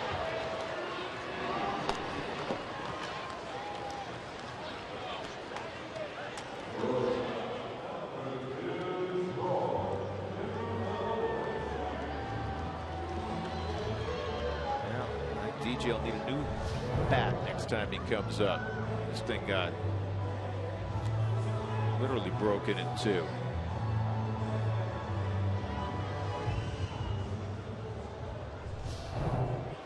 For a guy that lets that ball get so deep in that great inside-out approach of LeMahieu, it's surprising he doesn't break more bats. Tulowitzki got the hitting streak to 20 games in his first AB. When he had a sharp ground ball to deep short. It was backhanded by Ibar, but it was all the way in short left field. Eric didn't even bother with a throw. So Troy has hit in a National League best 20 straight this year. Ties Jason Kipnis, the Indians, for the Major League longest streak this year.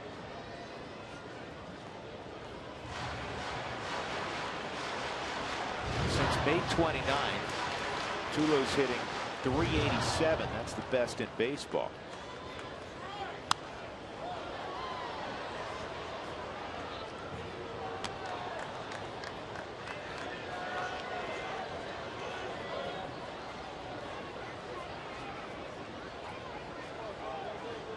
Tulo in interleague play, he's hitting .359 this year.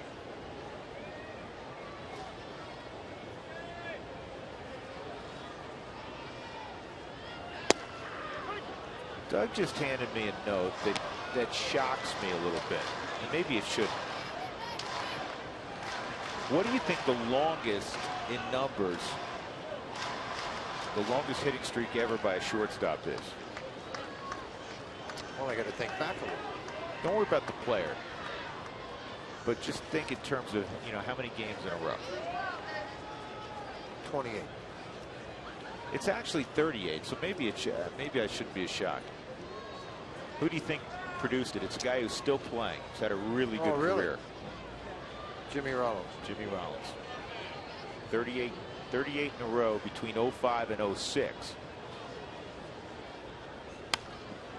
Trying to think too. He was out of the vet then. When did the new ballpark get built? No, the bank was open in 05, wasn't it? Yeah, the bank closed a while ago. Just thinking about how many years ago he might have been able to, if he got on the turf. You know, how many of those turf hits. I start thinking back to the shortstops with some speed. Start to think of Ozzie Smith, maybe, you know, slapping and running. I just figured there had to be a shortstop back in the first part of the 20th century that, you know, hit 42 in a row or something like that. But you got to remember all those guys, the shortstops until about 1990. The defensive guys. They hit 190 and caught everything. Yeah.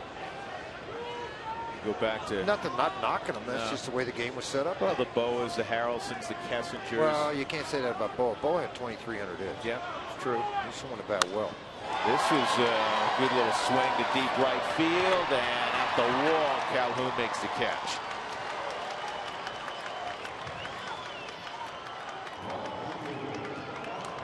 You got to remember out there that you've got basically chain link fence you're going to run into. You see him reach out, kind of pace how far he's got to go to get back there, and then makes the catch about 7-8 feet shy of it, and it bounces off that chain link. All right, Roger Peckinpah, old shortstop, had the record. 1919, he hit 29 in a row. That lasted till 63. I think I threw him a slider.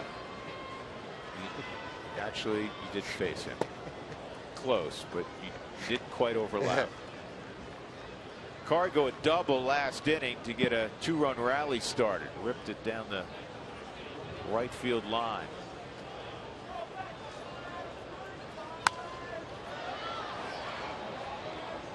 And it was a rocket too back in the 4th inning. Got everything going, and Nolan tagged one off the wall in dead center field.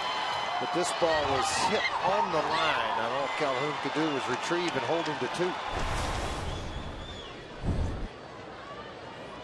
1-1 on Cargo. Off the plate, 2-1.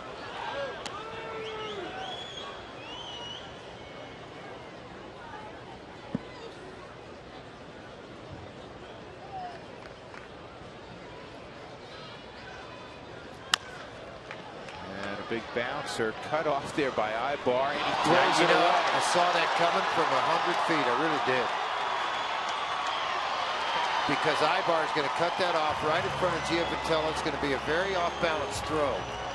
He's not going to be on line with it. He's going to pick up his 9th error. It was unnecessary. Yeah, absolutely it was. Totally unnecessary. And you know what?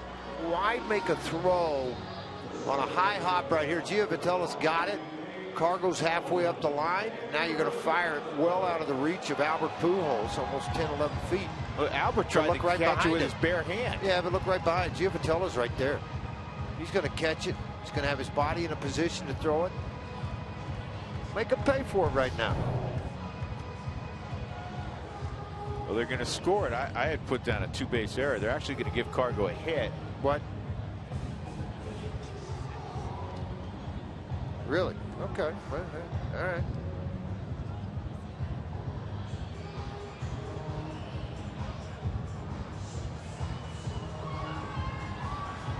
So an infield hit and an E6.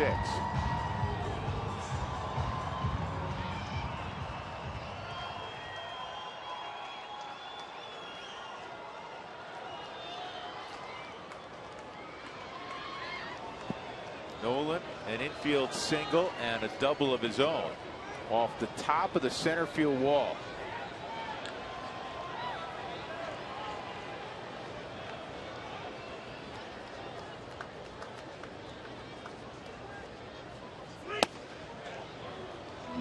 Ball 1.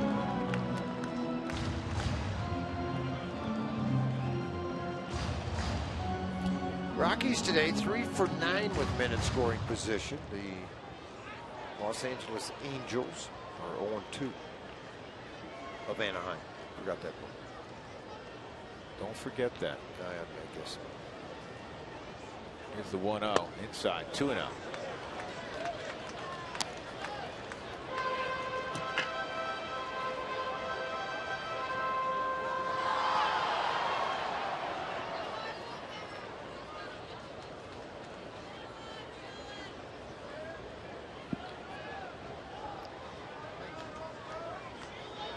Nolan tied with Paul Goldschmidt for the major league lead in ribbies with 68. And it's 3-0.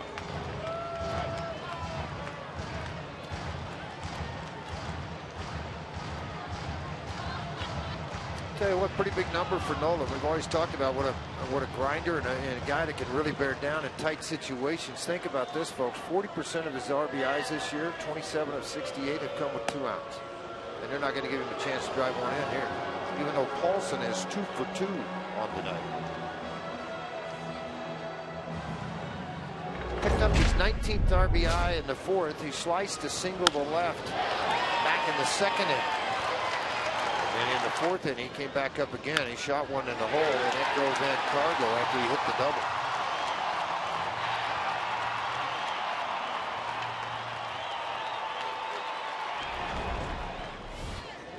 Let's see if Ben can come through again. The RBI last inning is 19th of the year. Cargo at second, Nolan at first. Rockies leading 2-1. Bottom of 5. And that's on the ground. A third freeze will go to Giavotella to end the inning. So there was a hit, an error, an intentional walk. 2 men left, 2-1 Colorado as we go to the 6th.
Don Baylor, of course, the former Rockies manager, Angels hitting coach. I talked to him today about how he coaches somebody like Albert Pujols.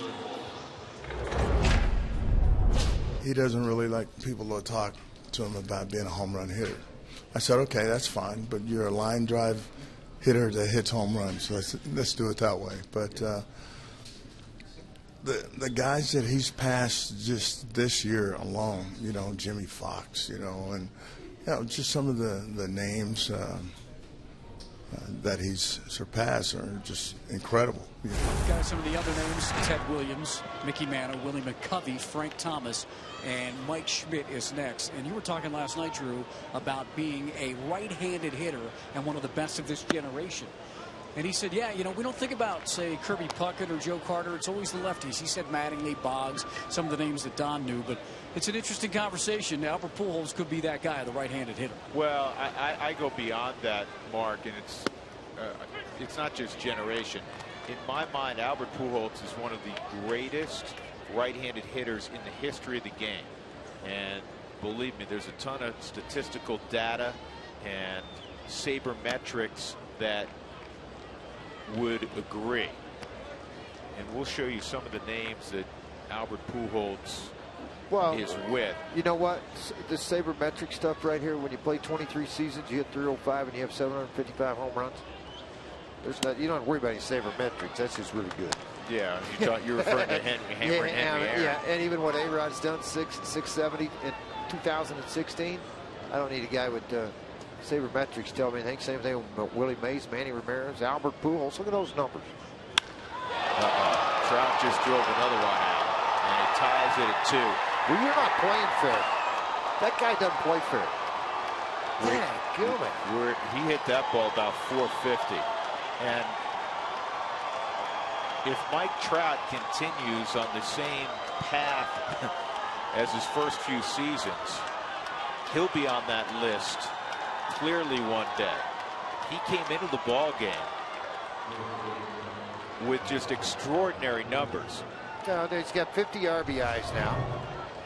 I mean, let's look at the pitch. It's out over the plate again, but I mean, he just hitting it places other people don't go. Big dead central. 415 feet, and he's 20 rows up.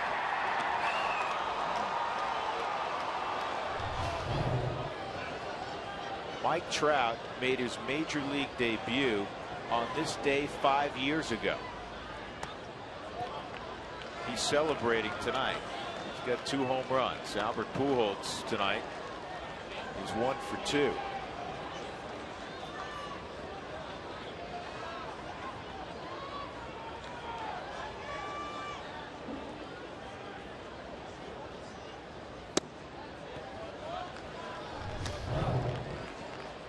Now, one more look at it on the Subaru Supermo. Let's look at the level of where this pitch is. I mean, to give you a really good close-up there. I mean, you're basically just talking about thigh high and a little bit above where you can really extend yourself.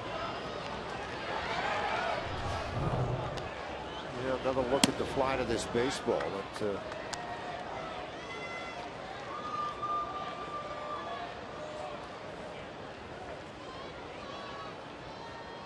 3-1 on Albert. Look out. Fortunately,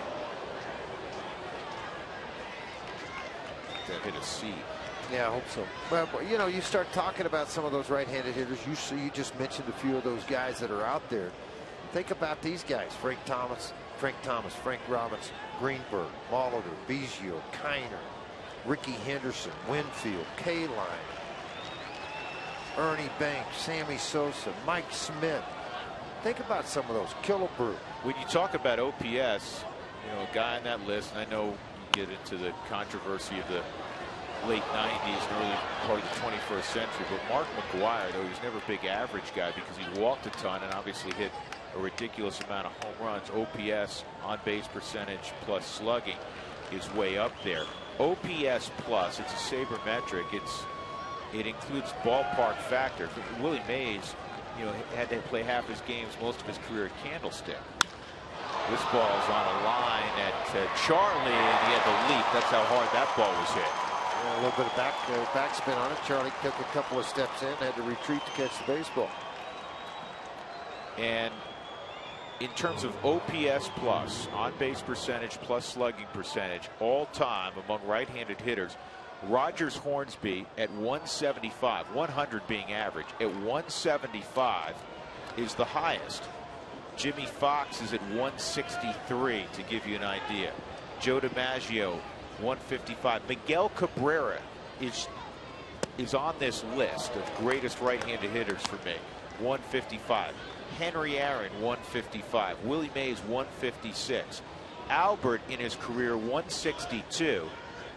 And Mike Trout is at 169 so far in his career, second only to Rogers Hornsby, who won 2 Triple Crowns, hit .358 with 300+ home runs in his career. That's how ridiculously gifted that kid is. More right-handed batters that Drew's mentioned here. DiMaggio probably played the least amount of ball games, I should say years, 13 years. Hit 361, 1,537 RBIs. Now DiMaggio You know, one of the left guys the game that at 36. Yeah, Hank Greenberg lost a number of years to serving his country in World War II. Put up astounding numbers in just 13 years also. Yeah, Dave Winfield hit 460, drove in nearly 2,000 runs. Yeah, hit 280 in his career. He's in the Hall of Fame. David Freese 0 for 2. Of the guys you faced, was Winfield, I know he's a teammate of yours also, but you faced him, was he the guy that from the right side that frightened you more than any other? Well, yeah, he really stood way off of the plate, so that, you know, you thought you could pitch him in, and the third baseman would come and want to beat you up because he pulled everything in. Probably. I mean, Dave was one of those guys that just a scary guy. From the left side, obviously, Dave Parker, Willie Stargell were two guys that looked like they had a redwood tree in their hand, standing up, and I'm on AstroTurf 50 feet away from them, begging that they pulled it. Didn't hit it back up the middle.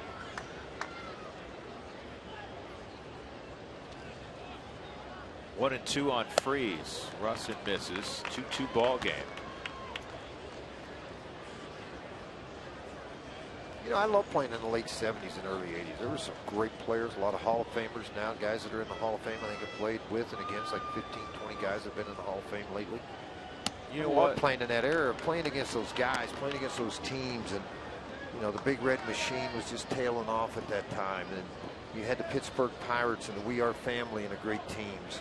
The it Phillies was teams fun. that could Yeah, the fly. Phillies teams are great. Montreal was really good. Cardinals. You played in a wonderful era. I mean, every era is going to be known for something, and that was a tremendous era. Well, Mike Trout grew up in New Jersey, and this young man, I don't know if he knew he was going to get a souvenir way out where he's seated, but Trout gave him one.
Bottom of the 6th inning, the Rockies will have the bottom third of their order.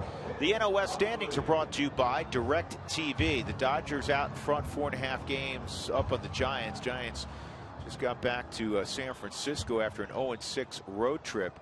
And the Diamondbacks finally got to 500 after going 0 for 12 this year after an 8-8 start.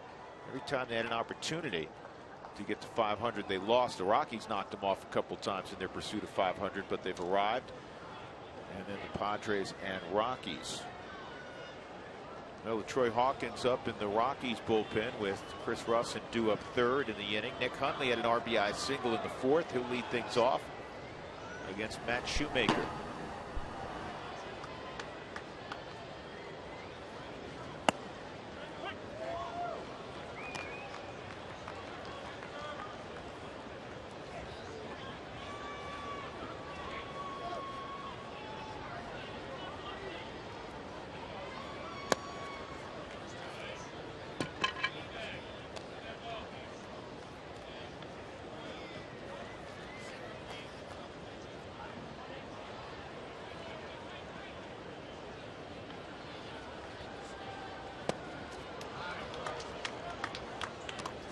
0-2 on Nick.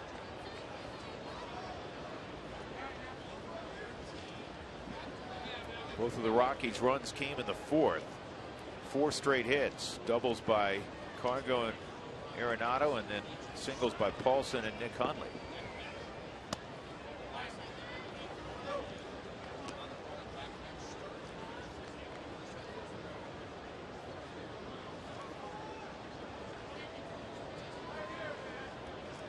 Doug, we get a distance on that home run by Trout?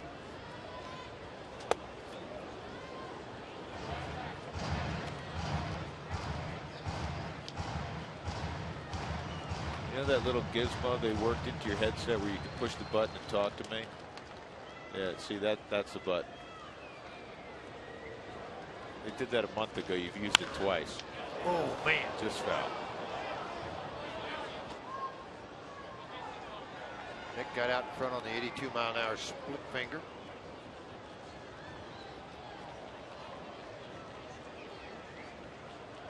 You messed with that a little bit, didn't you? What's that? Splitter. The what? Splitter. Did you say spitter or splitter? Yeah, yeah. There This you ball go. toward the gap in left center field. Run, baby, run. And it's going to go all the way to the warning track before Trout can get a glove on it. It's a leadoff double for Nick Hundley in a 2-2 ball game.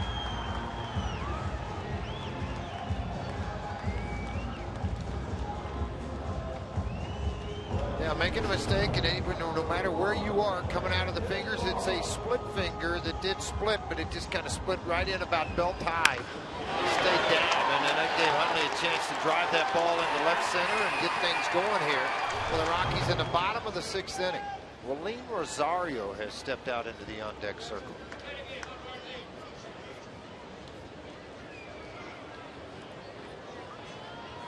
Brandon Barnes will try to move the runner along. Willeen has come out in the on-deck circle to hit for Russin. Barnes hit it deep to right field. His last one. He's going to bunt this ball just foul. And you know what? I would be shocked to see him do it again.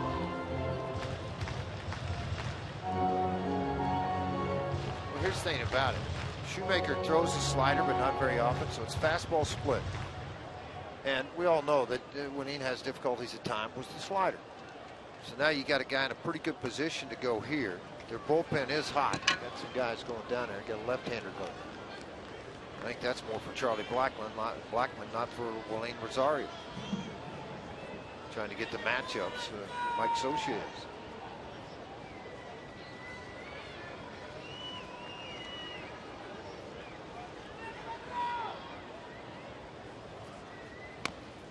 Gets the bunt down. This Iannetta points to first. Shoemaker obliges, and Barnes moves Hundley to third with 1 out. 1-4 on the sac bunt. Go ahead run 90 feet away. The day after every Rockies victory, get 50% off your online order at Papa John's. Utilize the promo code ROCKSWIN at papajohns.com.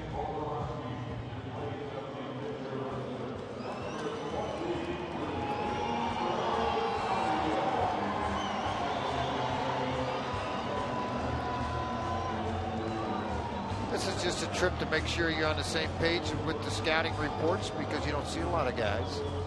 Cesar Ramos, the left-hander that went to school with Troy Tulowitzki, is getting loose down in their bullpen. He found a nice home here in Anaheim.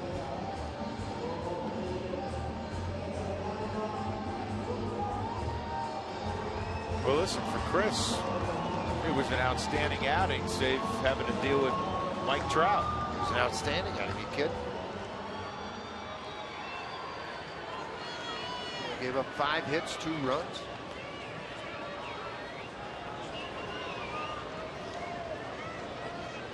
Willeen has been very good in this role, pinch hitting, as you saw by the numbers. The infield in with 1 out. Hundley at third.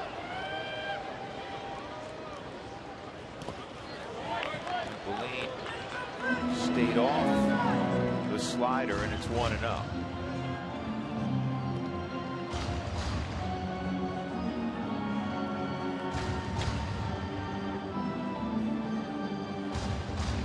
Leadoff double by Nick Hundley.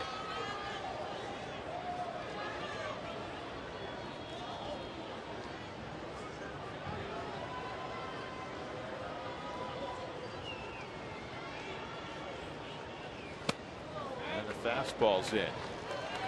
100th pitch of the ball game for Shoemaker. He's throwing 59 strikes. It was an 85-mile-an-hour split finger that he ran out there.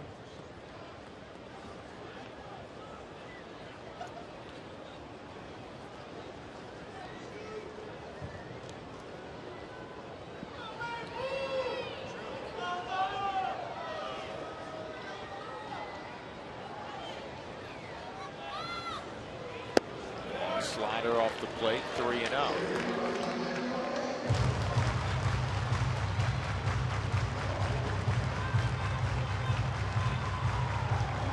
Checking with Stu Cole to see if he's got the green light. I would imagine he does.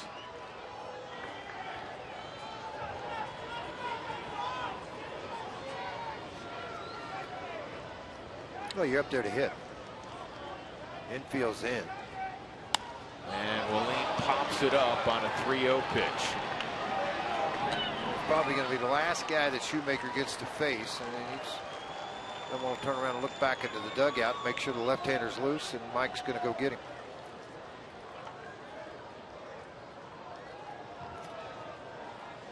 So Charlie Blackmon will have to wait a moment to try to drive in the go-ahead run. They're 2 outs in the 6th inning. Nick Hundley standing at third as Matt Shoemaker gives up the baseball. 2-2 in the 6th.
Strong fan, and you just might see yourself in an upcoming game broadcast. Again, it's brought to you by T-Mobile. Here's the situation. Cesar Ramos has come on, the left-hander, to face Charlie Blackmon. Charlie 0 for 3 tonight. Nick Hundley standing at third base. The go-ahead run, a 2-2 ball game. Charlie's hit lefties much better of late. Ramos left-handers have hit 306 against him, 15 for 49. They haven't hit a home run. He's hit 3 of them. He's walked 2, but he has struck out 12. Well, Charlie last night was 3 for 4 against Heaney. That's right. A left-handed pitcher, obviously.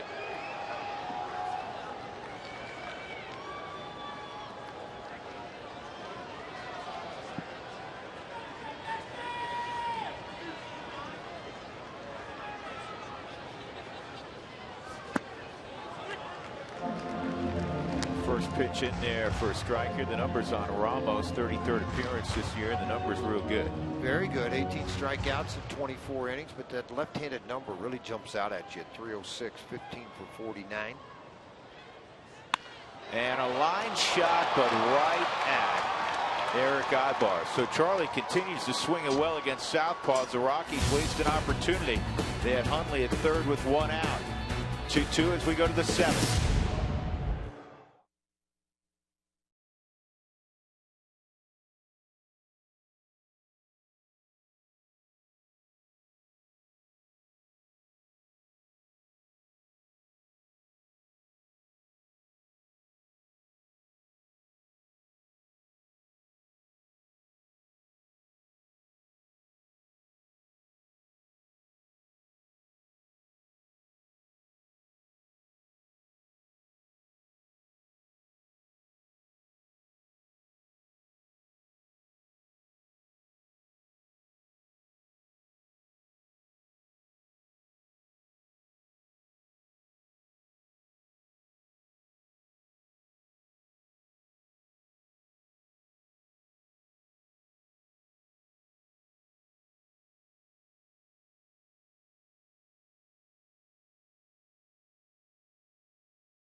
Rockies 2, Angels 2. And that Angels fan caught a home run from Mike Trout, or at least he retrieved a home run from Mike Trout. Trout has hit a couple tonight. The last one about 450 to straightaway center field.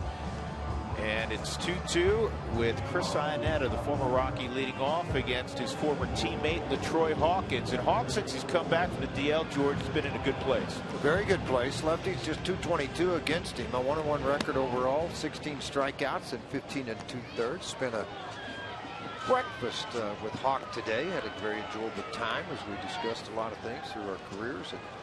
It is winding down here in Colorado. It'll be shown later in August. One of those breakfasts with Frazier. It's been about 45 minutes. So that went well. That had to be fun. We had a good time. Two older gentlemen.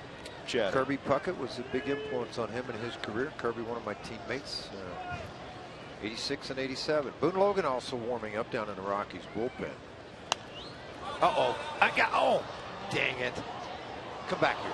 Thought I had a play. Somebody's beard. Somebody's beard. Did you see that? Yeah, it went everywhere.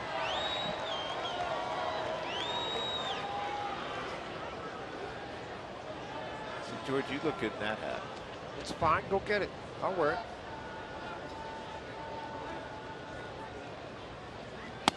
Iannetta takes another strike. It's 0-2. Now, Hawk sometimes he use that speed up delivery where his leg's coming up and he just kind of keeps on going with nobody on base. Legal to do. There it is. Hard slider. See it. And Iannetta is a strikeout victim. One out in the 7th inning. Daniel Robertson coming up. That's called crafty. Crafty. Just everything coming here on the Subaru Supremo slider. Iannetta checks the swing and doesn't get the contact, and the umpire rings him up.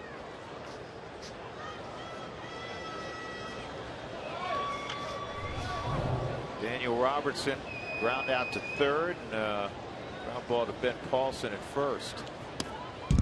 Pitch is low, ball 1. So Russell goes 6 innings, allows the 2 home runs to Trout. Only 3 other hits beyond those 2. Couple walks, couple strikeouts, 95 pitches. 4 straight good outings for Chris Russell.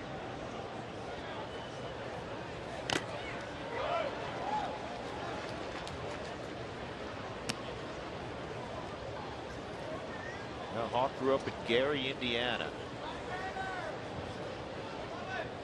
It was now interesting. Makes his home in north of Dallas. He's turned himself into a country guy. Likes to hunt. Yeah, loves to hunt. Spend some time out in the woods. But you know, he's funny. He said he used to get home from school, pick the back end of the Cubs game, and then wait till night and catch on to the White Sox contest.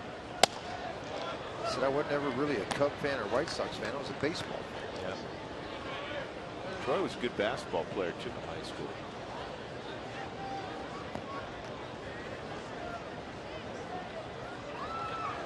He's going to have a lot of options to stay in the game if he desires when he retires, from coaching to broadcasting. Well, he told me today, it was interesting in the meeting, he didn't really want to stay in uniform anymore. He said, I want to go to, if someone would hire him, he'd like to go to work in the front office, trying to help mold a winning team.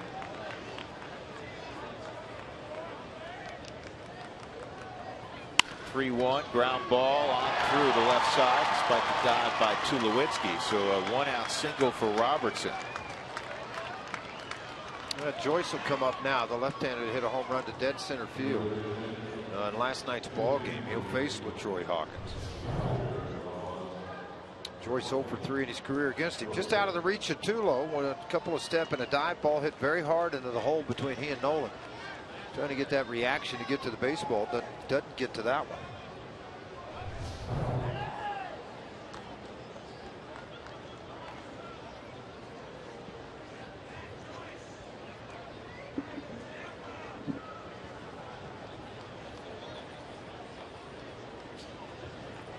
Joyce started last night in left field, and he hits a fly ball to Charlie in center. 2 outs.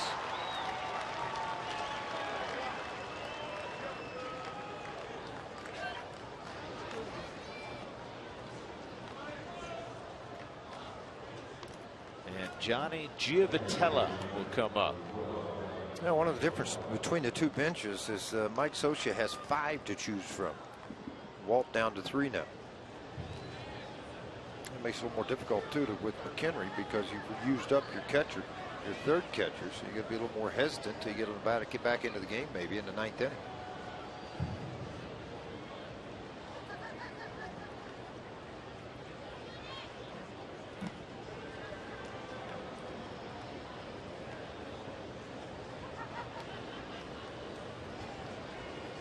Giavotella, not a big guy, 5'8". He had a terrific career at the University of New Orleans. In fact, his junior year, when he came out, he had .354 with 12 home runs, drove in 56, stole 19 bases, was a second-round selection of the Kansas City Royals that year. Made it to the big leagues with them for a little while. Has had to fight his way back up again. Performing quite well this year. 267. He entered the game at 269. He's walked and had a couple of ground balls to Troy. 305 in his minor league career. Good player.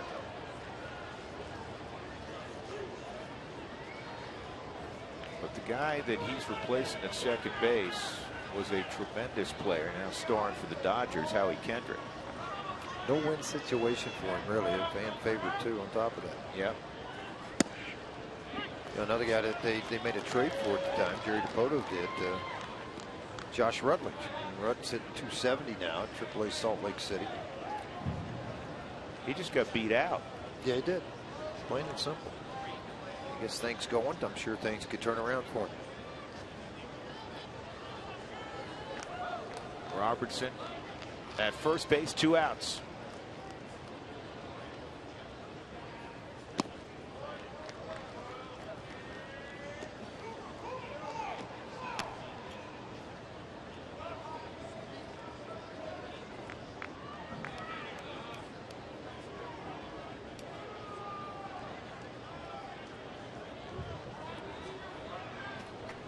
His names come up now that Jerry Dipoto's left as the general manager. Bud Black. I don't think Buddy will take it. I think Buddy still wants to manage. I really do. Even though he and Mike Scioscia are still really good friends. Another name that's popped up, Eddie Bain, for a long time drafted a lot of these guys, including Trout. Has ran departments before. He and Mike very good friends. Dino Bell is on Mike's right, long time bench coach. Yeah, Bill Stone would probably take it to the rest of the year. He was the general manager when they won a world championship. Former Expo. It's a 2-1, and that's on the ground to third. No one had to wait on the bounce. Fires across. Good inning for LaTroy. Hawkins will stretch, and then the Rockies will try to retake the lead. DJ will lead it off.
Alexis dealer. Mike Trout in the first inning hit a home run. He hit one last night. Remember that sequence. Then he hit another home run after the Rockies would score 2 in the 4th. That tied it up. Fifth time in his career he's had a multi-home run game. And the Rockies' 4th is where they had 4 straight hits. Fargo and Nolan a couple of doubles, and then the go-ahead run sent home by Nick Hundley. So it's basically the Rockies 2 and Mike Trout 2. Trevor Gott's on the hill as we go to the bottom of the 7th inning. LeMahieu, Tulowitzki, Cargo. Yeah, this is a guy that can really bring it. Quick, fast arm action. He's only pitched in 10 ball games so far. 10 innings. He struck out 4. Creates a lot of ground ball outs, but it's a quick arm action. And that ball just shoots out of his hand. He's had a last couple of momentums, and then you just all of a sudden get 97. You better turn it up a little bit.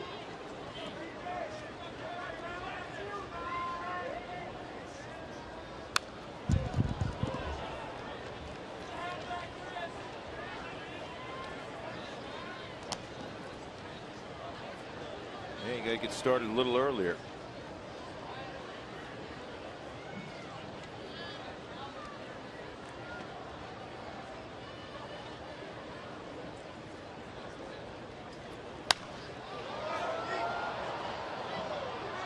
See, that amazes me. 97 mile an hour fastball. You never seen a guy and he foul it off. I'm amazed you'd make contact.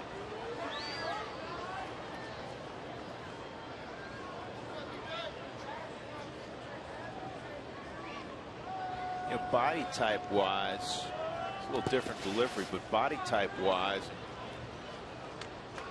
the way he slings it, he reminds me a little bit of Kimbrel. Kimbrel's not all that big. This kid's not all that big, but he just sits on 97, 98. And he throws that hard slider. And at 98, he strikes out DJ. Fans, the All-Stars have been announced, all but 2. You can vote to determine that will fill out the final National and American League All-Star Game roster spots. Visit MLB.com/vote and cast your 2015 Esurance MLB All-Star Game final vote. To make that happen today, the voting ends on Friday, July the 10th at 2 p.m. Mountain Standard Time. So make sure you punch Tulowitzki's ticket to Cincinnati.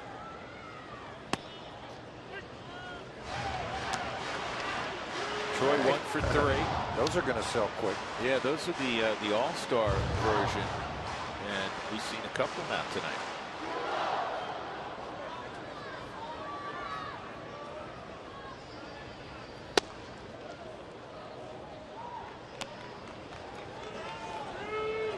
I don't think it would ever get old for a player, no matter how many times you were fortunate enough to get selected. Troy's been there 4 times. Has a great chance to go again.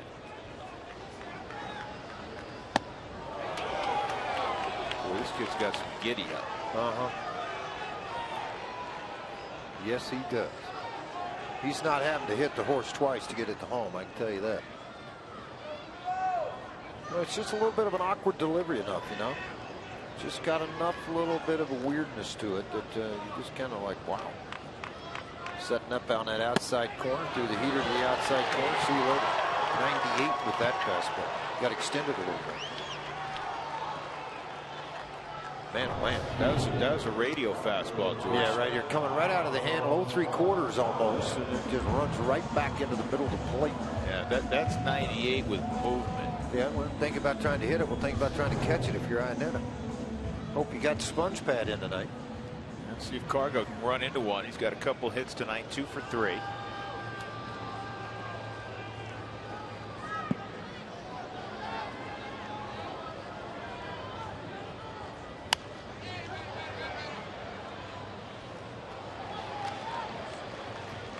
That's where you walk up to the hitting coach and you just say, what's he got? And he goes, really hard.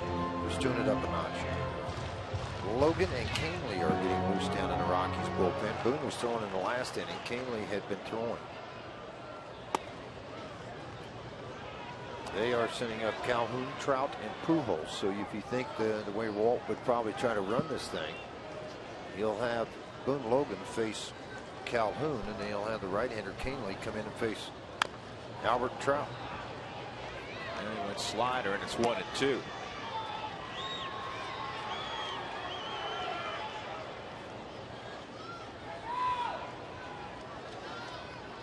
When you feel average, you throw 98. When you feel good, you're 101. Many guys 101. Whoa. Base hit back up the middle. Oh, no, that doesn't count.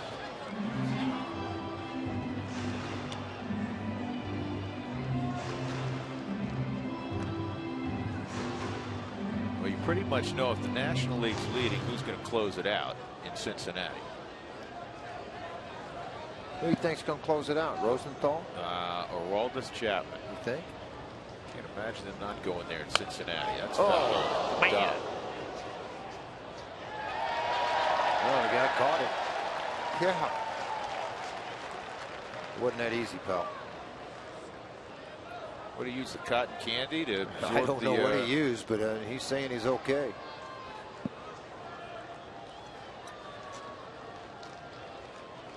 One and two. Ooh, this is going to be double. Yeah, that's a double. If Freese doesn't sprint over there, you're right, it's going to be a double. So Cargo reaches in front of Nolan here with 2 outs in the 7th. Good for Cargo. 3 hits on the night for Carlos Gonzalez, and this is a spinner that stayed fair right past the bag. I'm telling you, that one more top spin of going over, maybe. You're thinking about it anyway. All right, Nolan, do the magic. All right, you talking about no doubles. The outfielders, Robertson, Trout, Calhoun, couldn't be deeper, and that's why this is going to drop. That normally, and Nolan hit it well, but it's normally a line out to the left fielder. But they wanted to prevent Cargo from scoring, and so they were playing literally with their backs against the wall almost. Did you see that? Yeah, they were. And that's the sign coming out of the dugout. You can kind of see here's their whole entire outfield playing pretty deep out there. And that's all they're thinking about. Okay, not going to beat us over the top of the heads. If we play deep, maybe we can cut the gaps. This ball just line shot out in front of it. Robertson couldn't handle it. Well, Ben Polson, I would think with God only having 10 games, Polson starting the year in Salt Lake City, kind of in the same division, there's probably a pretty good chance that these two have faced either at some point. Paulson has hit .313 with 2 outs and runners in scoring position this year. Ben can hit a fastball. 0-1 there. Noah Syndergaard, before he got called up by the Mets earlier this year, Paulson took him deep on a 97-mile-an-hour heater. In fact, he went opposite field against Syndergaard.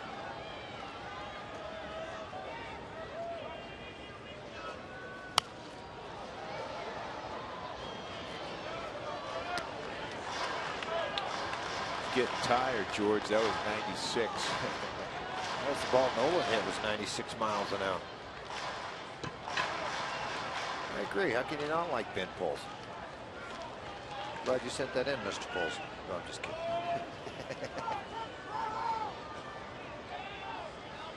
0-2, and this is to Ibar, and he gets it in time to Giavotella to end the innings. The Rockies with 2 outs, got a couple base runners. Will go to the 8th, tied at 2.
Getting ready for the All-Star game next week in Cincinnati. Want to flash back to this day in 1997. The All-Star game was in Cleveland at Jacobs Field. You got to remember this big unit on the hill.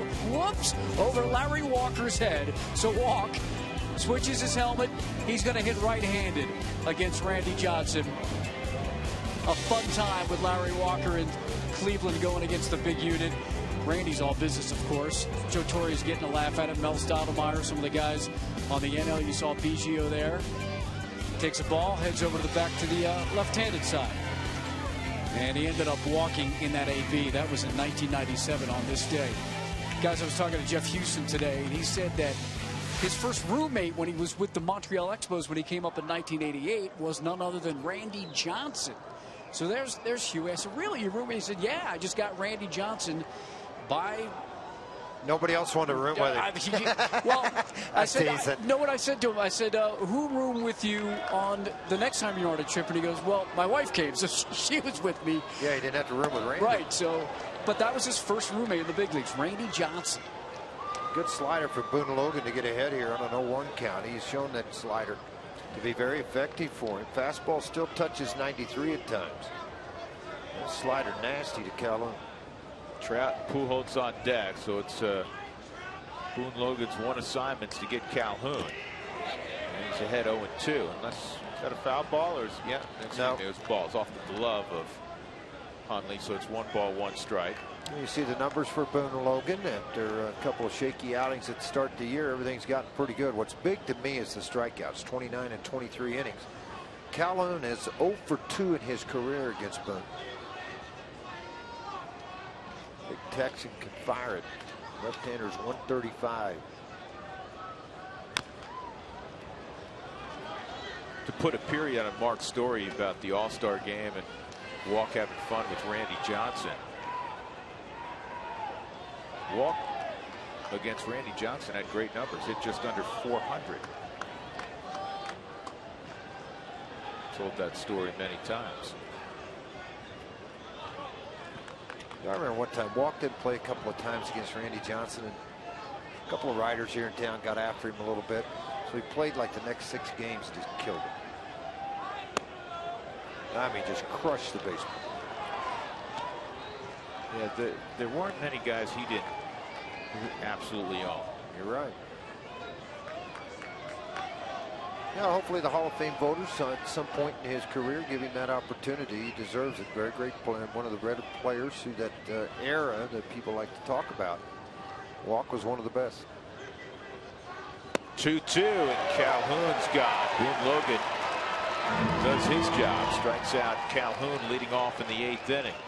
And with Mike Trout coming up, Walt Weiss is coming out of the dugout.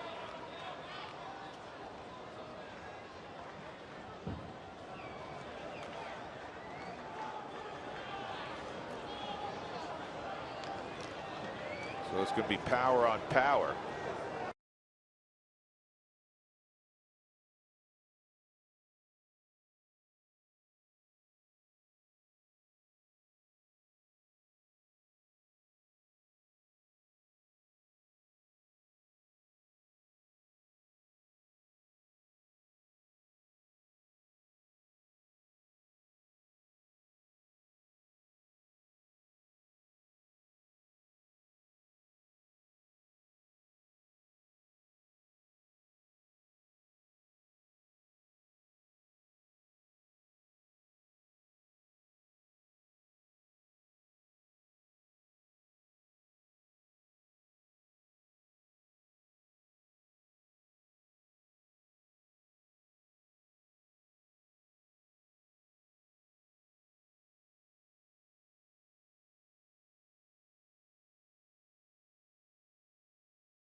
a series. He hit a 3-run home run yesterday against Chad Bettis. And tonight he's done one better. He's hit a pair of home runs. Hit a first-inning home run against Chris Russin to make it 1-0. And then when the Angels were trailing 2-1, he hit a home run against Chris Russin about 15 rows up in center field to tie it. And that's where we stand, 2-2. And here's Mike Trout in the 8th inning. 2 for 3 tonight. The 2 solo home runs. He's going to face hard-throwing Tommy Kahnle. And then one pitch that Kahnle has used to his advantage, he did it in Arizona the other day, was the changeup. Right-handers have only hit 114 against him. He struck out 22 and 16 in the 3rd innings. The earned run average at 3.86. Well, he did finally get a measurement on that home run, the one to dead center. How about 465? Which is the 2nd longest I've been told of his career. That kind of surprises me. I mean, 465 is a long way. What's the longest? Longer than 465. What's the longest he hit? You said it's 2nd longest, right? Well, what do you? Yeah, that's not right. You can't tease me like that. That's a strike. It's 0-2. 96-mile-an-hour fastball for strike 1. And it came back on the inner half to make it an 0-2 count. Just make a good pitch here. The last 97-mile-an-hour fastball. Well, Dino Ebell was telling me a story earlier today that they put this like really large can way out in center field. It's about over 500 feet away. And if anybody hits it in a game, they're going to give $1 million to charity, the company that put it out there. About the first day they had it up in batting practice, Trout hit one in there. Don't believe it. They went out and there was the baseball. I think somebody went out and put it in there. No, I'm teasing. Wouldn't surprise me, Drew. It really would. It's just guys like him are entertaining to watch, as is Nolan, Troy, DJ. You know who his skill set's very similar to? Bo Jackson. The body, the size and speed and power ratio is reminiscent of Bo Jackson. Build. 2-2.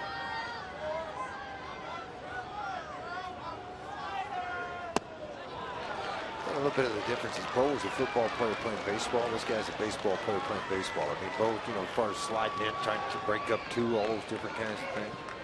489 at Kauffman Stadium last year on June 27th. You want to know what happened? Jason Vargas, there's the answer. Told you I knew it. Fouls that into the upper deck. It remains 3-2. 1 out in the 8th. Kahnle trying to get Trout and Pujols. That's when you know you're in the big leagues, man. Huh? You come running out of the bullpen and you got this guy in the box and number 5 waiting on deck. Have at him.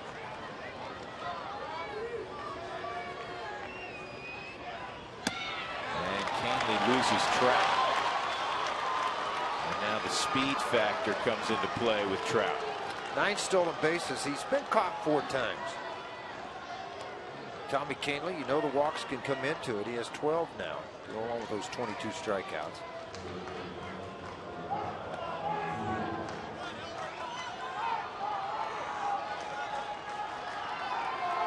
He's not looked to run as much as he did in the past. I said the past like it was many moons ago. But he stole 49 bases in 2012, stole 33 2 years ago. Last year, just 16.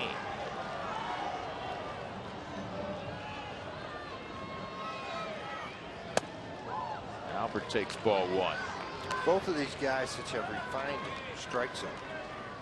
They're not going to chase a lot of pitches. Tommy figured that out with Trout. He had him down 0-2. And he worked it into a walk. Joe Smith, the sidewinder, warming up down in the bullpen for the Angels to come on to pitch the 8th inning.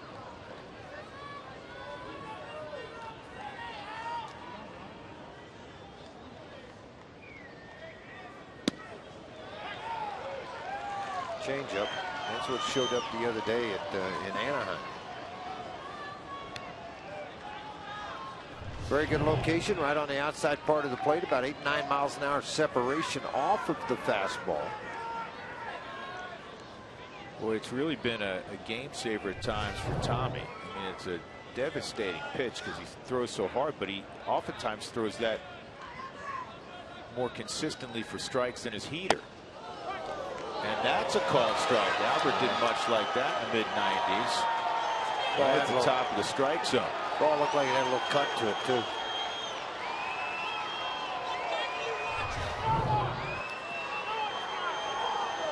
You can see that's had a little bit of a cut spin to it. Albert had to back off away from it, too. Watch how Hundley turned the glove in, thumb down, turn it in, and hopefully picked the strike out of it. 1-2. Trout at first with one out.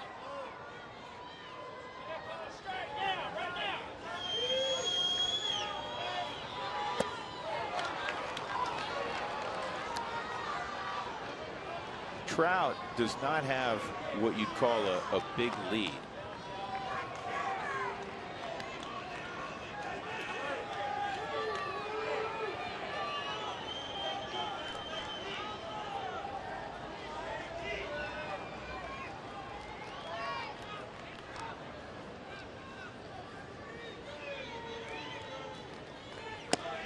Three and two. Now you got to figure he'll be moving. Albert, one of the toughest men in the American League to strike out.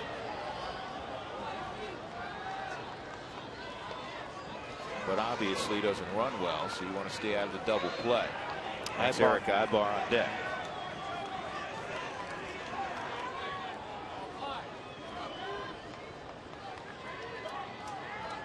.35-year-old Albert Pujols. Trout goes, and it's fouled off.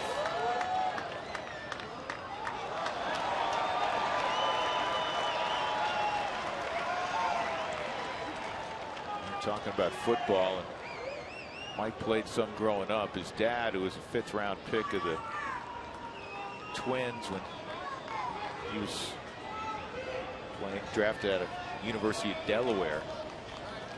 He was a longtime football baseball coach. The high school level in New Jersey. Again, Trout takes off, and that is fouled down the third base line. 3-2 changeup at 88.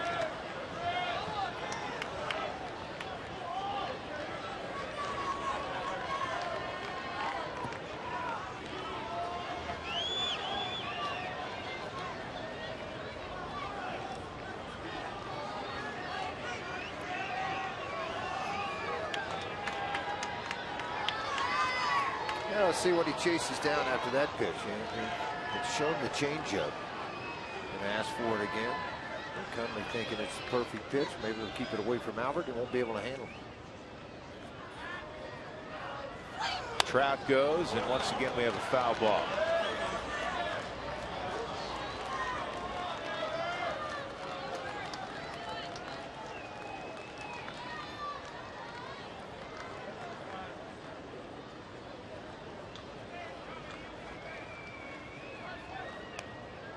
Will he go back to that changeup one more time? We'll take a look, see if they hold down 4 fingers and wiggle, or if they go with the fastball here. What do you think's the most that Albert ever struck out in his career? Under 60. He back actually to the changeup. Back to the changeup one more time. Hold on a second. Back up to the changeup one more time. And this ball lined to left, and the catch is made by Barnes, and Trout's going to get doubled up. He was already around second, and that will end the inning.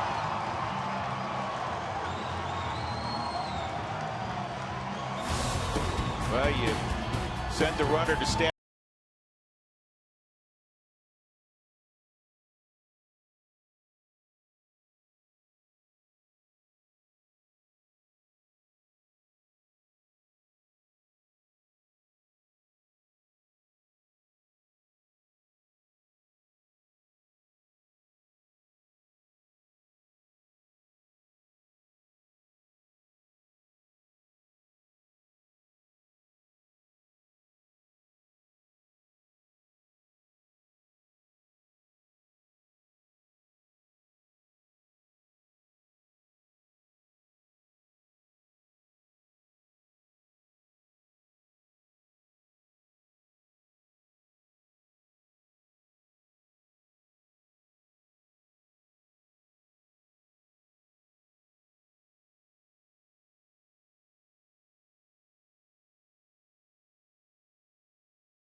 Sports is brought to you by Southwest Airlines. Book your low fare now at southwest.com.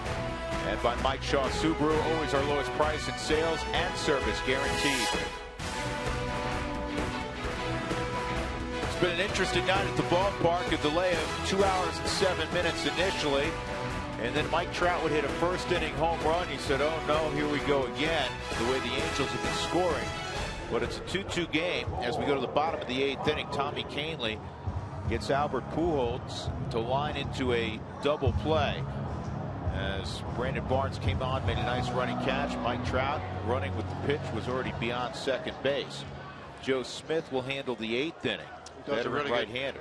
Does a really good job with right-handers, a side armor.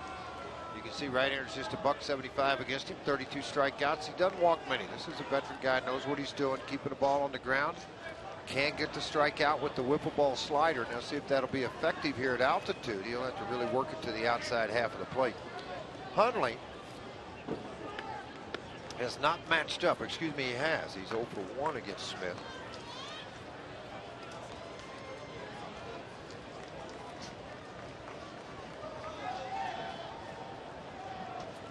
John Axford has started to throw in the Rocky bullpen. Nick, a single and a double tonight, 3 at bats.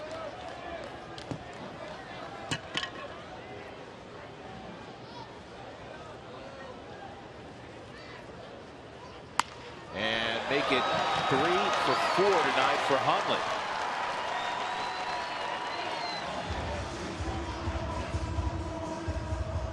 Who Wants Tacos? Fans, follow @RootsSports_RM on Twitter to receive alerts for the Rockies Taco Special when the Rockies score 7 or more runs.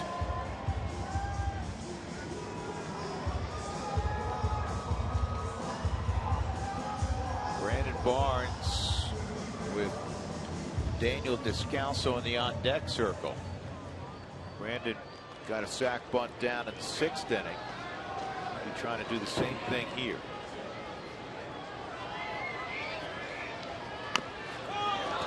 Gets it down. Good job by Barnes. And they're going to get the force play on Hundley. I'm really surprised by that. I thought where that ball was bunted that they wouldn't even have a shot at getting. That is one of the quickest catchers in baseball to get out from behind home plate and be able to shoot out and get a baseball. He does a great job coming out of it. You know, Hundley is over at first base tucking some things in here. He called time. They didn't give it to him. They didn't give him time. Yeah, because where that ball's bunted, that shouldn't even be close. No. I knew that. They did not give him time. I mean, he asked for it right there, but the pitch was on the way to the plate. The umpire at first base, Mike Winters, the veteran umpire, didn't give it to him. That's why they got the force. Plain and simple. I don't know if I've ever seen that where a guy at first is scrambling to get time, and I guess he was trying to get his gloves off his hands, whatever it was, but that can't happen. That cannot happen there. Well, as you can see, he's trying to put something in his back pocket. He steps off. He doesn't have it yet. He's called time to get the sign, I think, more than anything else. Time was not given to him. And then he tried to get into second base, and Ibar was able to pick that. There's one, and on the first, in time for a double play. I think they're going to check that one.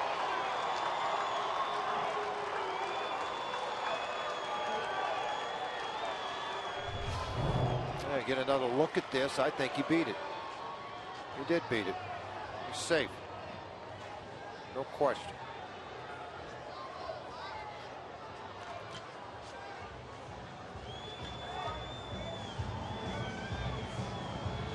This should be a pretty quick review. Mike Winters is the crew chief here in this crew. Over with the home plate umpire.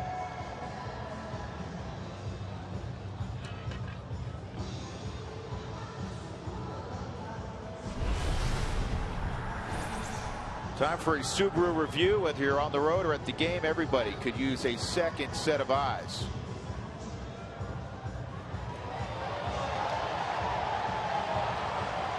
That shouldn't take very long.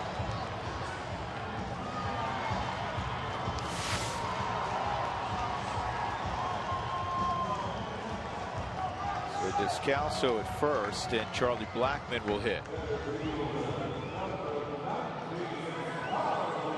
Have you ever seen that before? Where What's that? guys at first base Yeah, and I've seen stuff like that. where he's trying to get time. I mean, they're trying to get time, but Winters is not going to give it to him when the pitcher's starting. Right, but then you got to get your lead. The heck with your gloves. Well, but the arm, I mean, if you look at the replay side by side, the leg was already up. He's starting to go to home plate. And that's when he had turned to look time. He turned his back to the play. And then he realized the ball's in play and took off as fast as he could. Well, an unfortunate break, and with 2 outs, Blackmon at the plate. He's 0 for 4, though he's hit the ball hard 3 times tonight. Descalso, if you're wondering, not a big base stealer.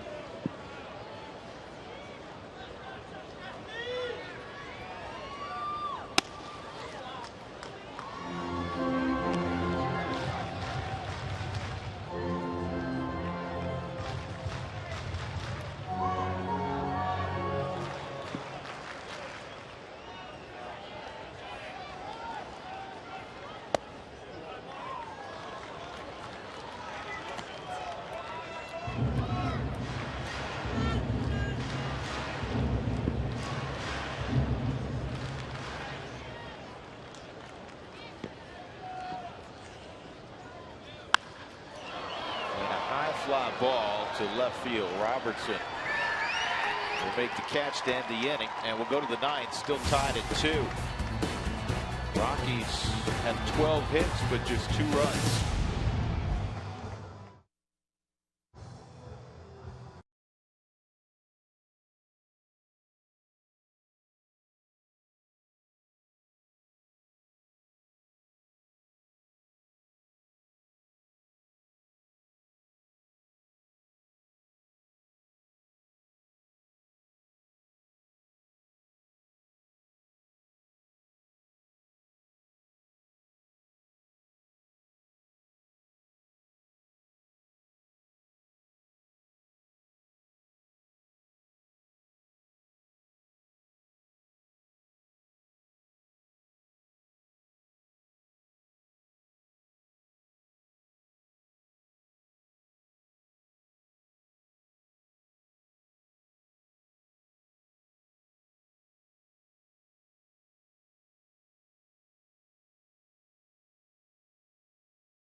Approaching midnight. Coming up right after baseball, we'll have the Toyota postgame show.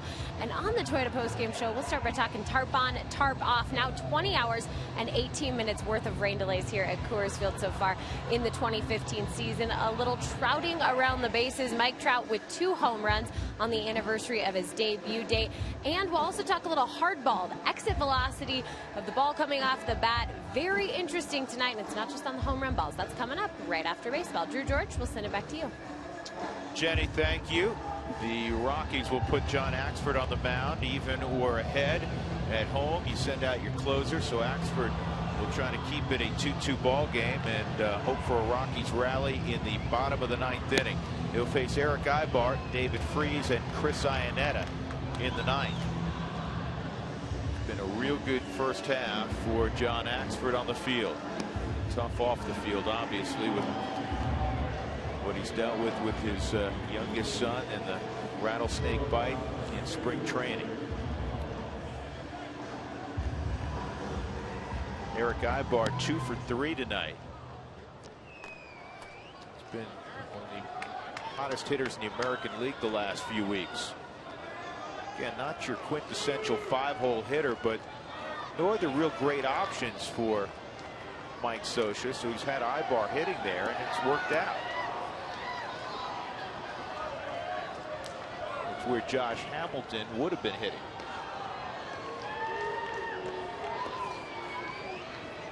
Josh now down in Texas again, playing for the Rangers.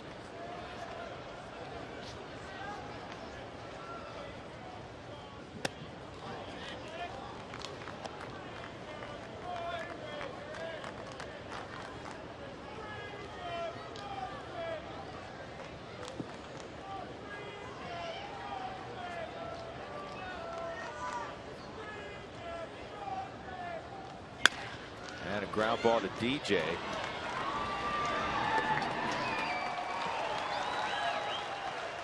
First 10,000 fans to the gates this Saturday. You're going to receive a camping blanket, all courtesy of Jeep. We showed you that on Military Appreciation Day. We showed you the blanket. That one's going home to Oklahoma tomorrow. Sorry.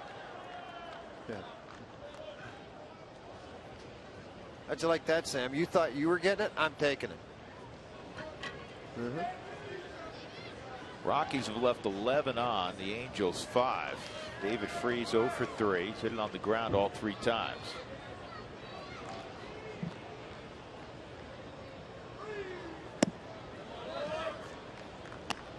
Rockies in the bottom of the 9th will have DJ, Tulowitzki, and Cargo.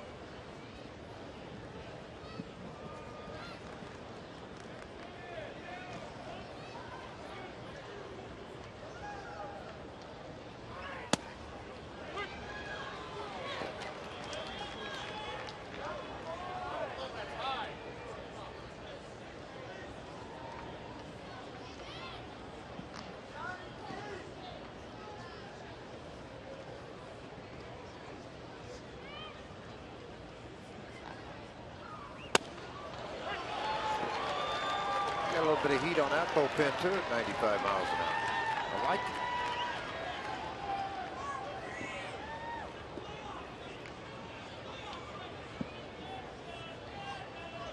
The Britain won 3-2. Carl 9-5 now. Came over to trade from Pittsburgh for Rob Scahill.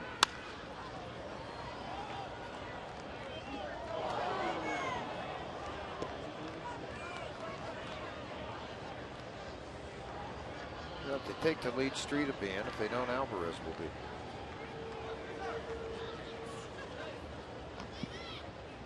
Modesto won 7-0. Freddie Ocasso's ball club over 1 game over 500 now at 42 and 41. A game back in the second half of the division over there.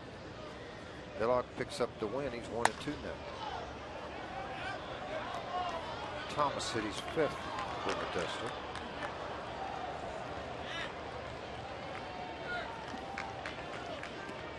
Ball and 2 strikes on David Freese. Grand Junction, 2 nights in a row, they've been postponed.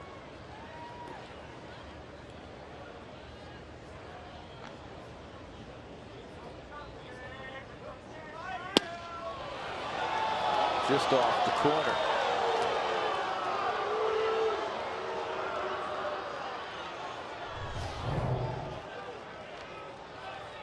Pretty good slider right there. I mean, it is off the plate a little bit, but is it going to catch any of it on the way there? Nah, it's not. Pretty good call.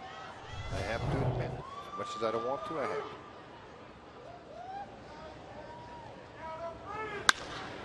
And a base hit as there were 3 on the left side.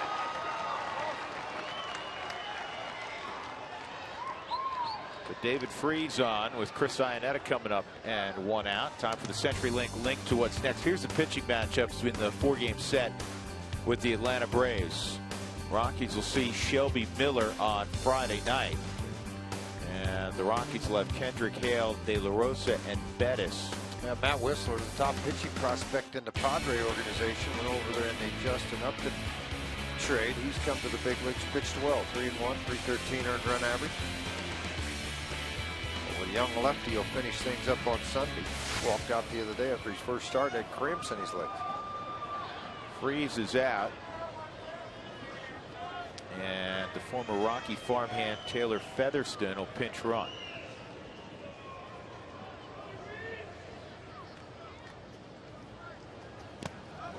That was one of the other interesting battles in spring training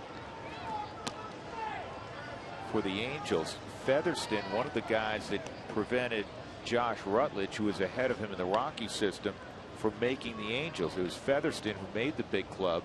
Rule 5 selection from the Rockies. Taylor was.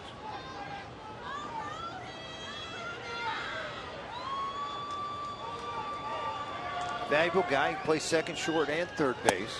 He played above the AA level as he played in Tulsa a year ago. Played third base, played a little shortstop, played second, even played first at times. Has not hit so far But not many opportunities either. No, he's hit just 121 and 58 at bats.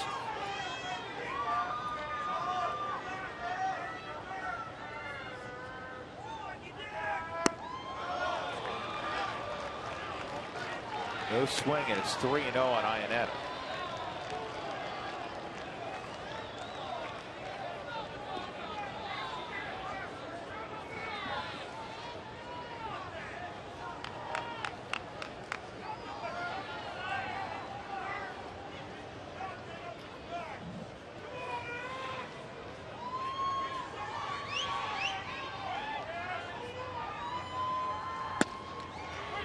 Taking the whole way, it's 3-1.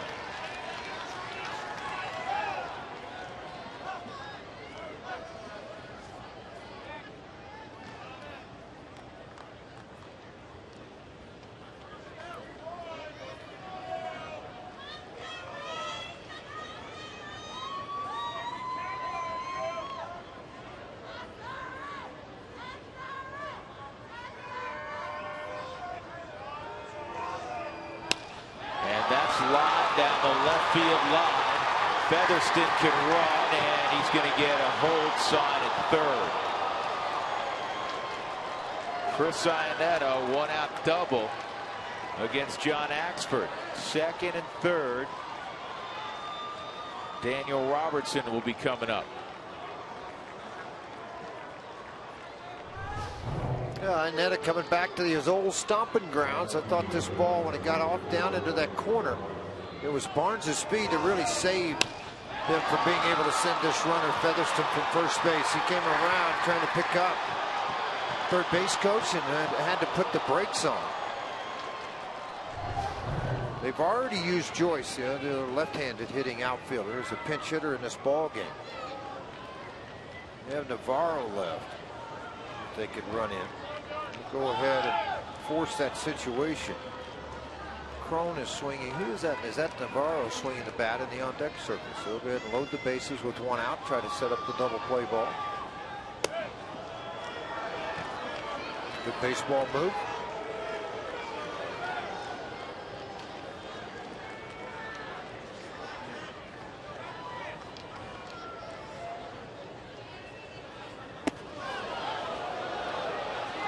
Almost was a bad baseball move.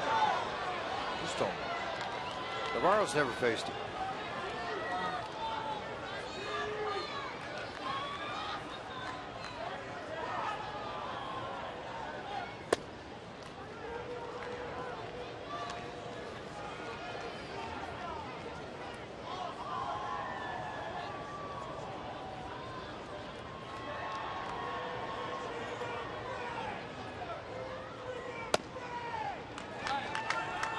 So Robertson goes to first. The bases are loaded, and Efrain Navarro is 4 for 13 pinch hitting. Will come to the plate.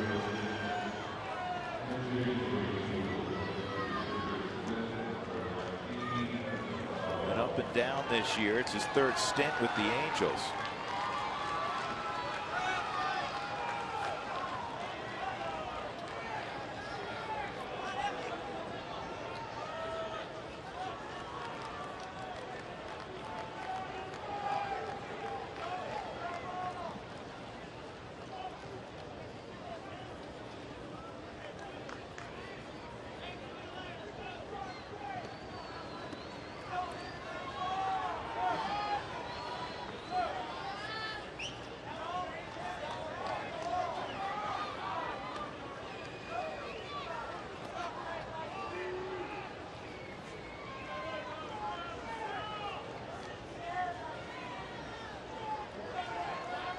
Navarro, California kid who played collegiately at UNLV.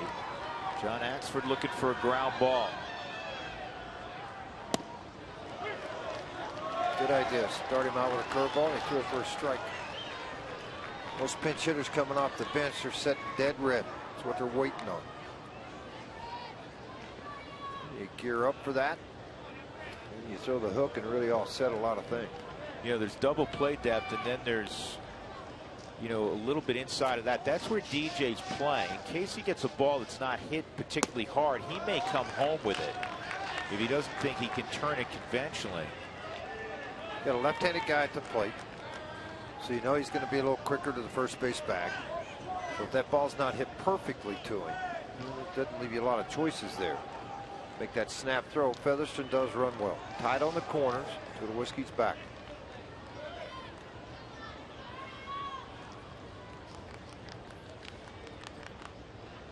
One on Navarro. And it's fouled back. It's 1-2.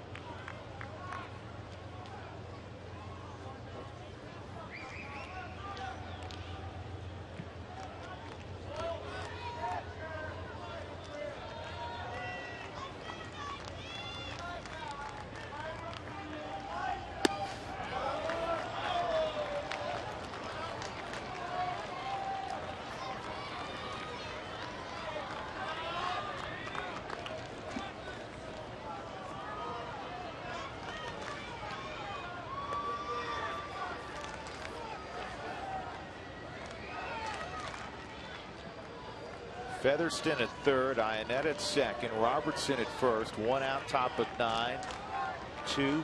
And that's what the count is. And that's fouled back. It's still a 2-2 count.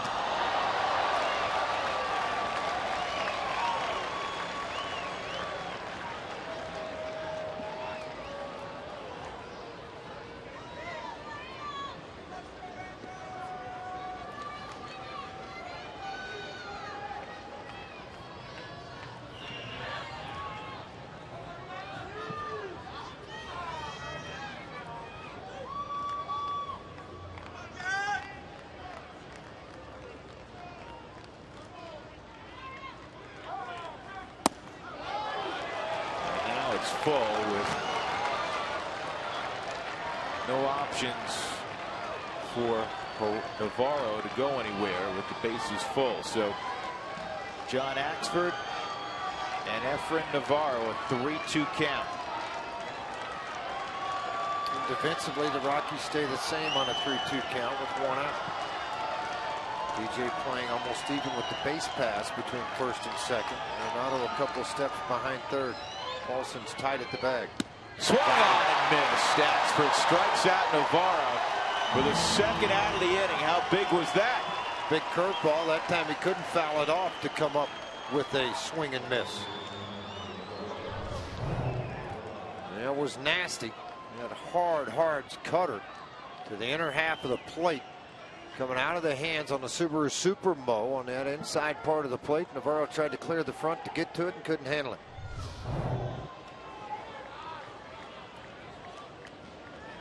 Giovitella has never faced Axford. They've not pinch hit him at that situation. That can't be right. Oh, he want to read it.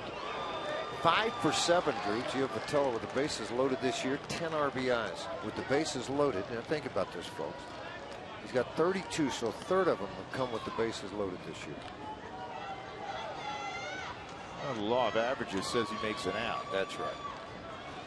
Missed with the curveball. It's 1-0 on Giovitella. 0 for 3 and a walk tonight. Bases full of Angels. Yep, that time of the night.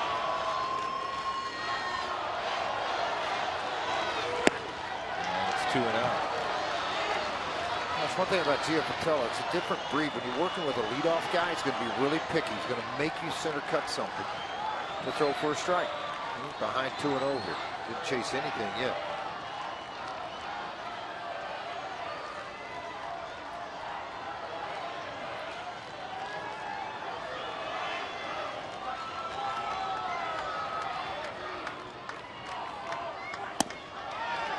At the top of the zone, it's 2-1.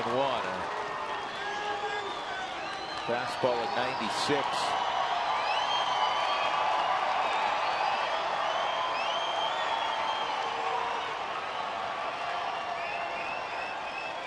Oberg in the Rockies bullpen for the next inning. 28 pitches though for Axford. It could be Oberg here in a hurry too. Just with that closer, you let them get beyond 25 a lot of times. They're done for a couple of days, not just one, but for a couple.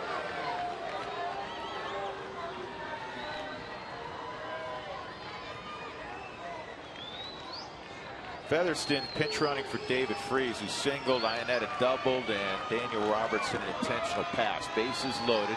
2-1 count with 2 outs in the ninth.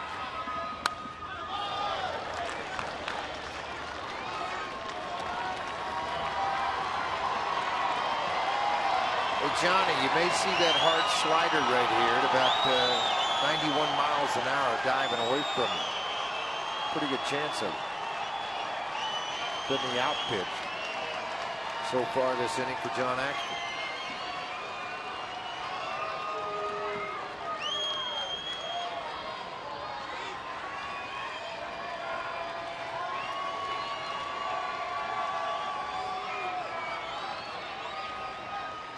Two. Ground ball through the hole. Featherston has scored. Iannetta will hold at third. Johnny Giavotella has given the Angels a 3-2 lead in the ninth with a 2-out single. 6 for 8, 11 RBIs with the bases loaded. Johnny Giavotella, how about that? Man, oh man. Talk about some big numbers with the bases loaded.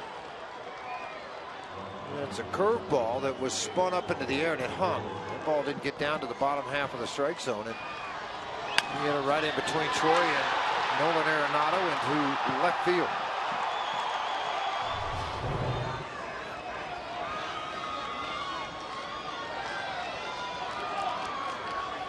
Cole Calhoun 0 for 4, 3 strikeouts. And this is slowly hit to DJ. He's got to hurry. And he'll get Calhoun by a step to end the inning. But Johnny Giavotella drives in the go-ahead run for the Angels. It's 3-2 as we go to the bottom of the ninth. The Rockies will have the thick part of the lineup.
Angels have taken a 3-2 lead on the base hit by Johnny Giavotella. The Jimmy John's delivery of the game. Giavotella, that 2-out, 2-strike hit. 2-2 delivery. This pass to diving Troy Tulowitzki. Even if Troy comes up with it, he's not going to have a play. That's the difference right now. Everywhere we look, they're former Rockies. Taylor Featherston, a former Rocky farmhand, stays in at third. And it's the former Rocky battery of Houston Street now and Chris Iannetta. Well, he's been perfect for the most part. 23 of 26 saves. He's got a 3-2 overall record, 35 strikeouts, not overpowering stuff by any means. It's 88-90, but impeccable control. 298 career saves and 345 opportunities. That's 86.4%, ninth all time among closers. And what's somewhat unusual, George, he's a 3-pitch closer. Trying to become the 27th closer to record 300 saves in their career. 39 of 43 career saves here at Coors Field, a 90.7% success rate, the highest of any closer that's worked here. Fastball, slider, changeup. And he's typically the change shows up against left-handers only. You don't see it an awful lot. DJ LeMahieu 0 for 4 in his career. He's behind 0-1. Slider, and it's 0-2. Street was a rookie. He threw in the mid-90s. Threw extremely hard. He got to the big leagues quickly, coming out of the University of Texas. Still makes his home in Austin. And then he gets the chase on the slider. Foul tip. Iannetta trying to say he caught it. And the home plate umpire, Mark Wegner, says no, that hit the ground. Now the Subaru Super Bowl, there's this hard slider down outside corner. It did hit the dirt, popped into the glove.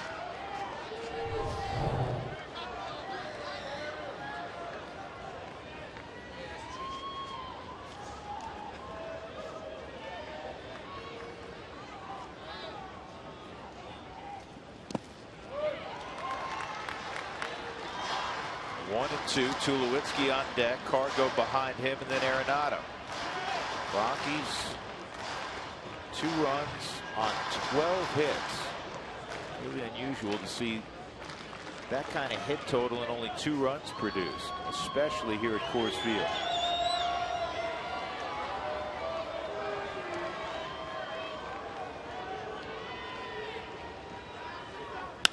Back up the middle on through, base hit. And the tying run aboard. Yeah, just finally got enough of the plate that DJ could do something with it. He took it right between the wickets up to center field for a base hit. One more look at this pitch out of the hand on the Subaru Super Bowl, trying to run that slider down and away. Extremely low. DJ just went down and got it. Houston could not, as the ball was shot out into center field. And now all of a sudden it's Tulowitzki. Gonzalez. They'll have to pay attention to the speed of DJ LeMahieu. He's still torn 10 bases on the year. He's been thrown out 3 times. Chris Iannetta, 11 of 29 on the season.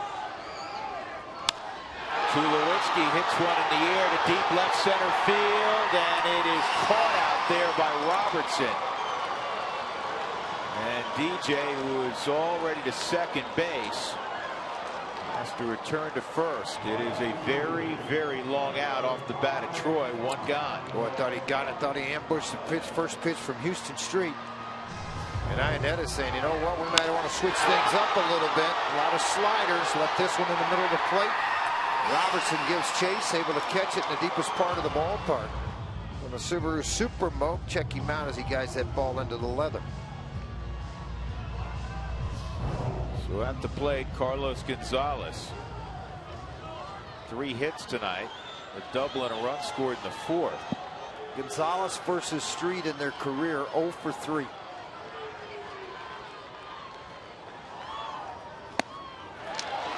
This is where the changeup will show up, as it did on the first pitch at 83. And it's a good one. 3+ pitches, and because the fastball, you reason to say it is a plus, because it is a pitch that has some late sinking movement to it. Back to the change one more time.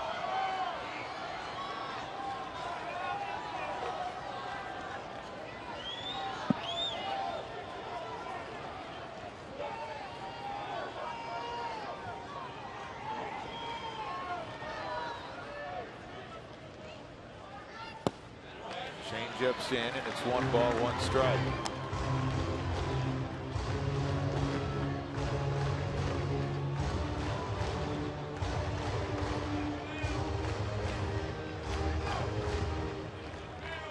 corner outfielders are deep. It's interesting. Trout's playing pretty shallow. Take away stuff in front of him.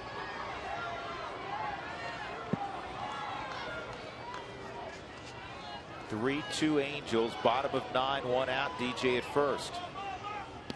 And this kicks away. And LeMahieu to scoring position. It'll be a wild pitch.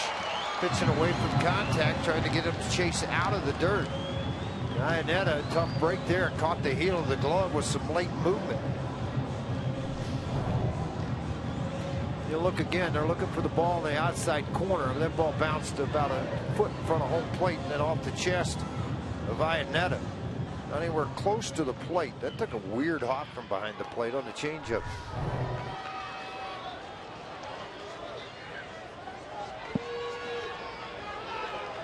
Now the big shift all the way over by the Angels. So it's going to give DJ much room to get a big lead at second.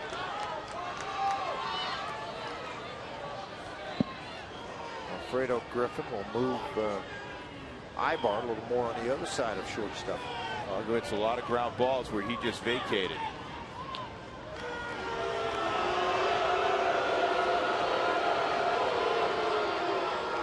Think about if he charted the balls he hits on the ground, a whole bunch of them go to that spot where they like to shift the shortstop.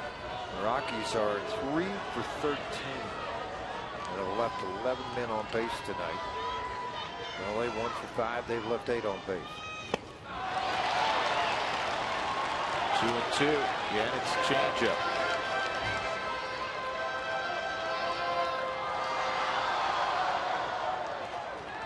Yeah, a really good changeup from Houston Street. Finally threw the one he was trying to throw earlier. There's a big tail to it. Really gets inside the circle change, create that fade and sink.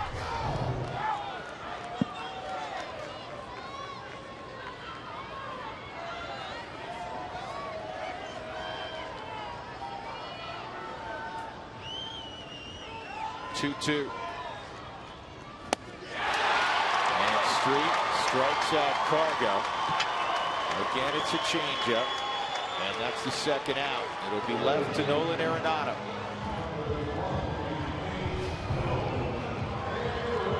Yeah, one more look at similar change that he just threw to Cargo on the previous pitch. He goes right back to it again on the outside corner.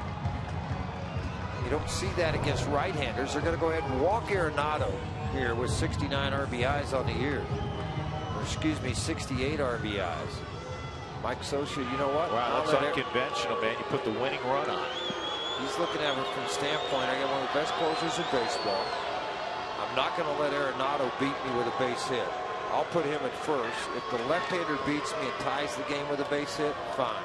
But Arenado's not going to hit a home run and beat me 2-1, or excuse me, at the time, 4-3. Yeah, I get it. I mean, I know what the book says. I understand, you know, a lot of what the book says, but you also play the hunches of the guy sitting down there, and a lot of respect shown to Nolan. And this is what you can do when you have 16 years in the World Championship and division titles, because a lot of managers wouldn't have the guts to do it. You're putting the winning run on, and you're also, bringing up a less established hitter without question, but he's a left-handed hitter. Now you got left on right. Oh, okay. You got left on right with Cargo too, with a runner at second base. He's able to punch him out. Yeah. So I mean, you know, that defeats what we're talking about here, because he believes and trusts the fact he would rather have him facing that left-handed hitter than he would this right-handed hitter at home plate. Based upon what he's done with the number of home runs, Nolan with 24 and 68. Well, Ben Paulson has had a good night, 2 for 4, including an RBI single in the 4th. Now, everything's been sliced to the left side of the infield too. You see that swing kind of inside out, and he's taking advantage of it. And he's come up with some base hits, big base hits in this ball game. He drove in a run earlier, his 19th, by slicing one. He also hit a ball in his last at bat. He sliced one to the left side. It was caught by Ibar. Let's see what he tries to do against Houston Street. They're going to play a little bit of a slight pull here. Alfredo Griffin will set the defense in the infield. Lefty's hitting just 180 against Street. Righty's 177. 2 outs. Tying run at second, winning run at first. Going on and missed. It's 0-1.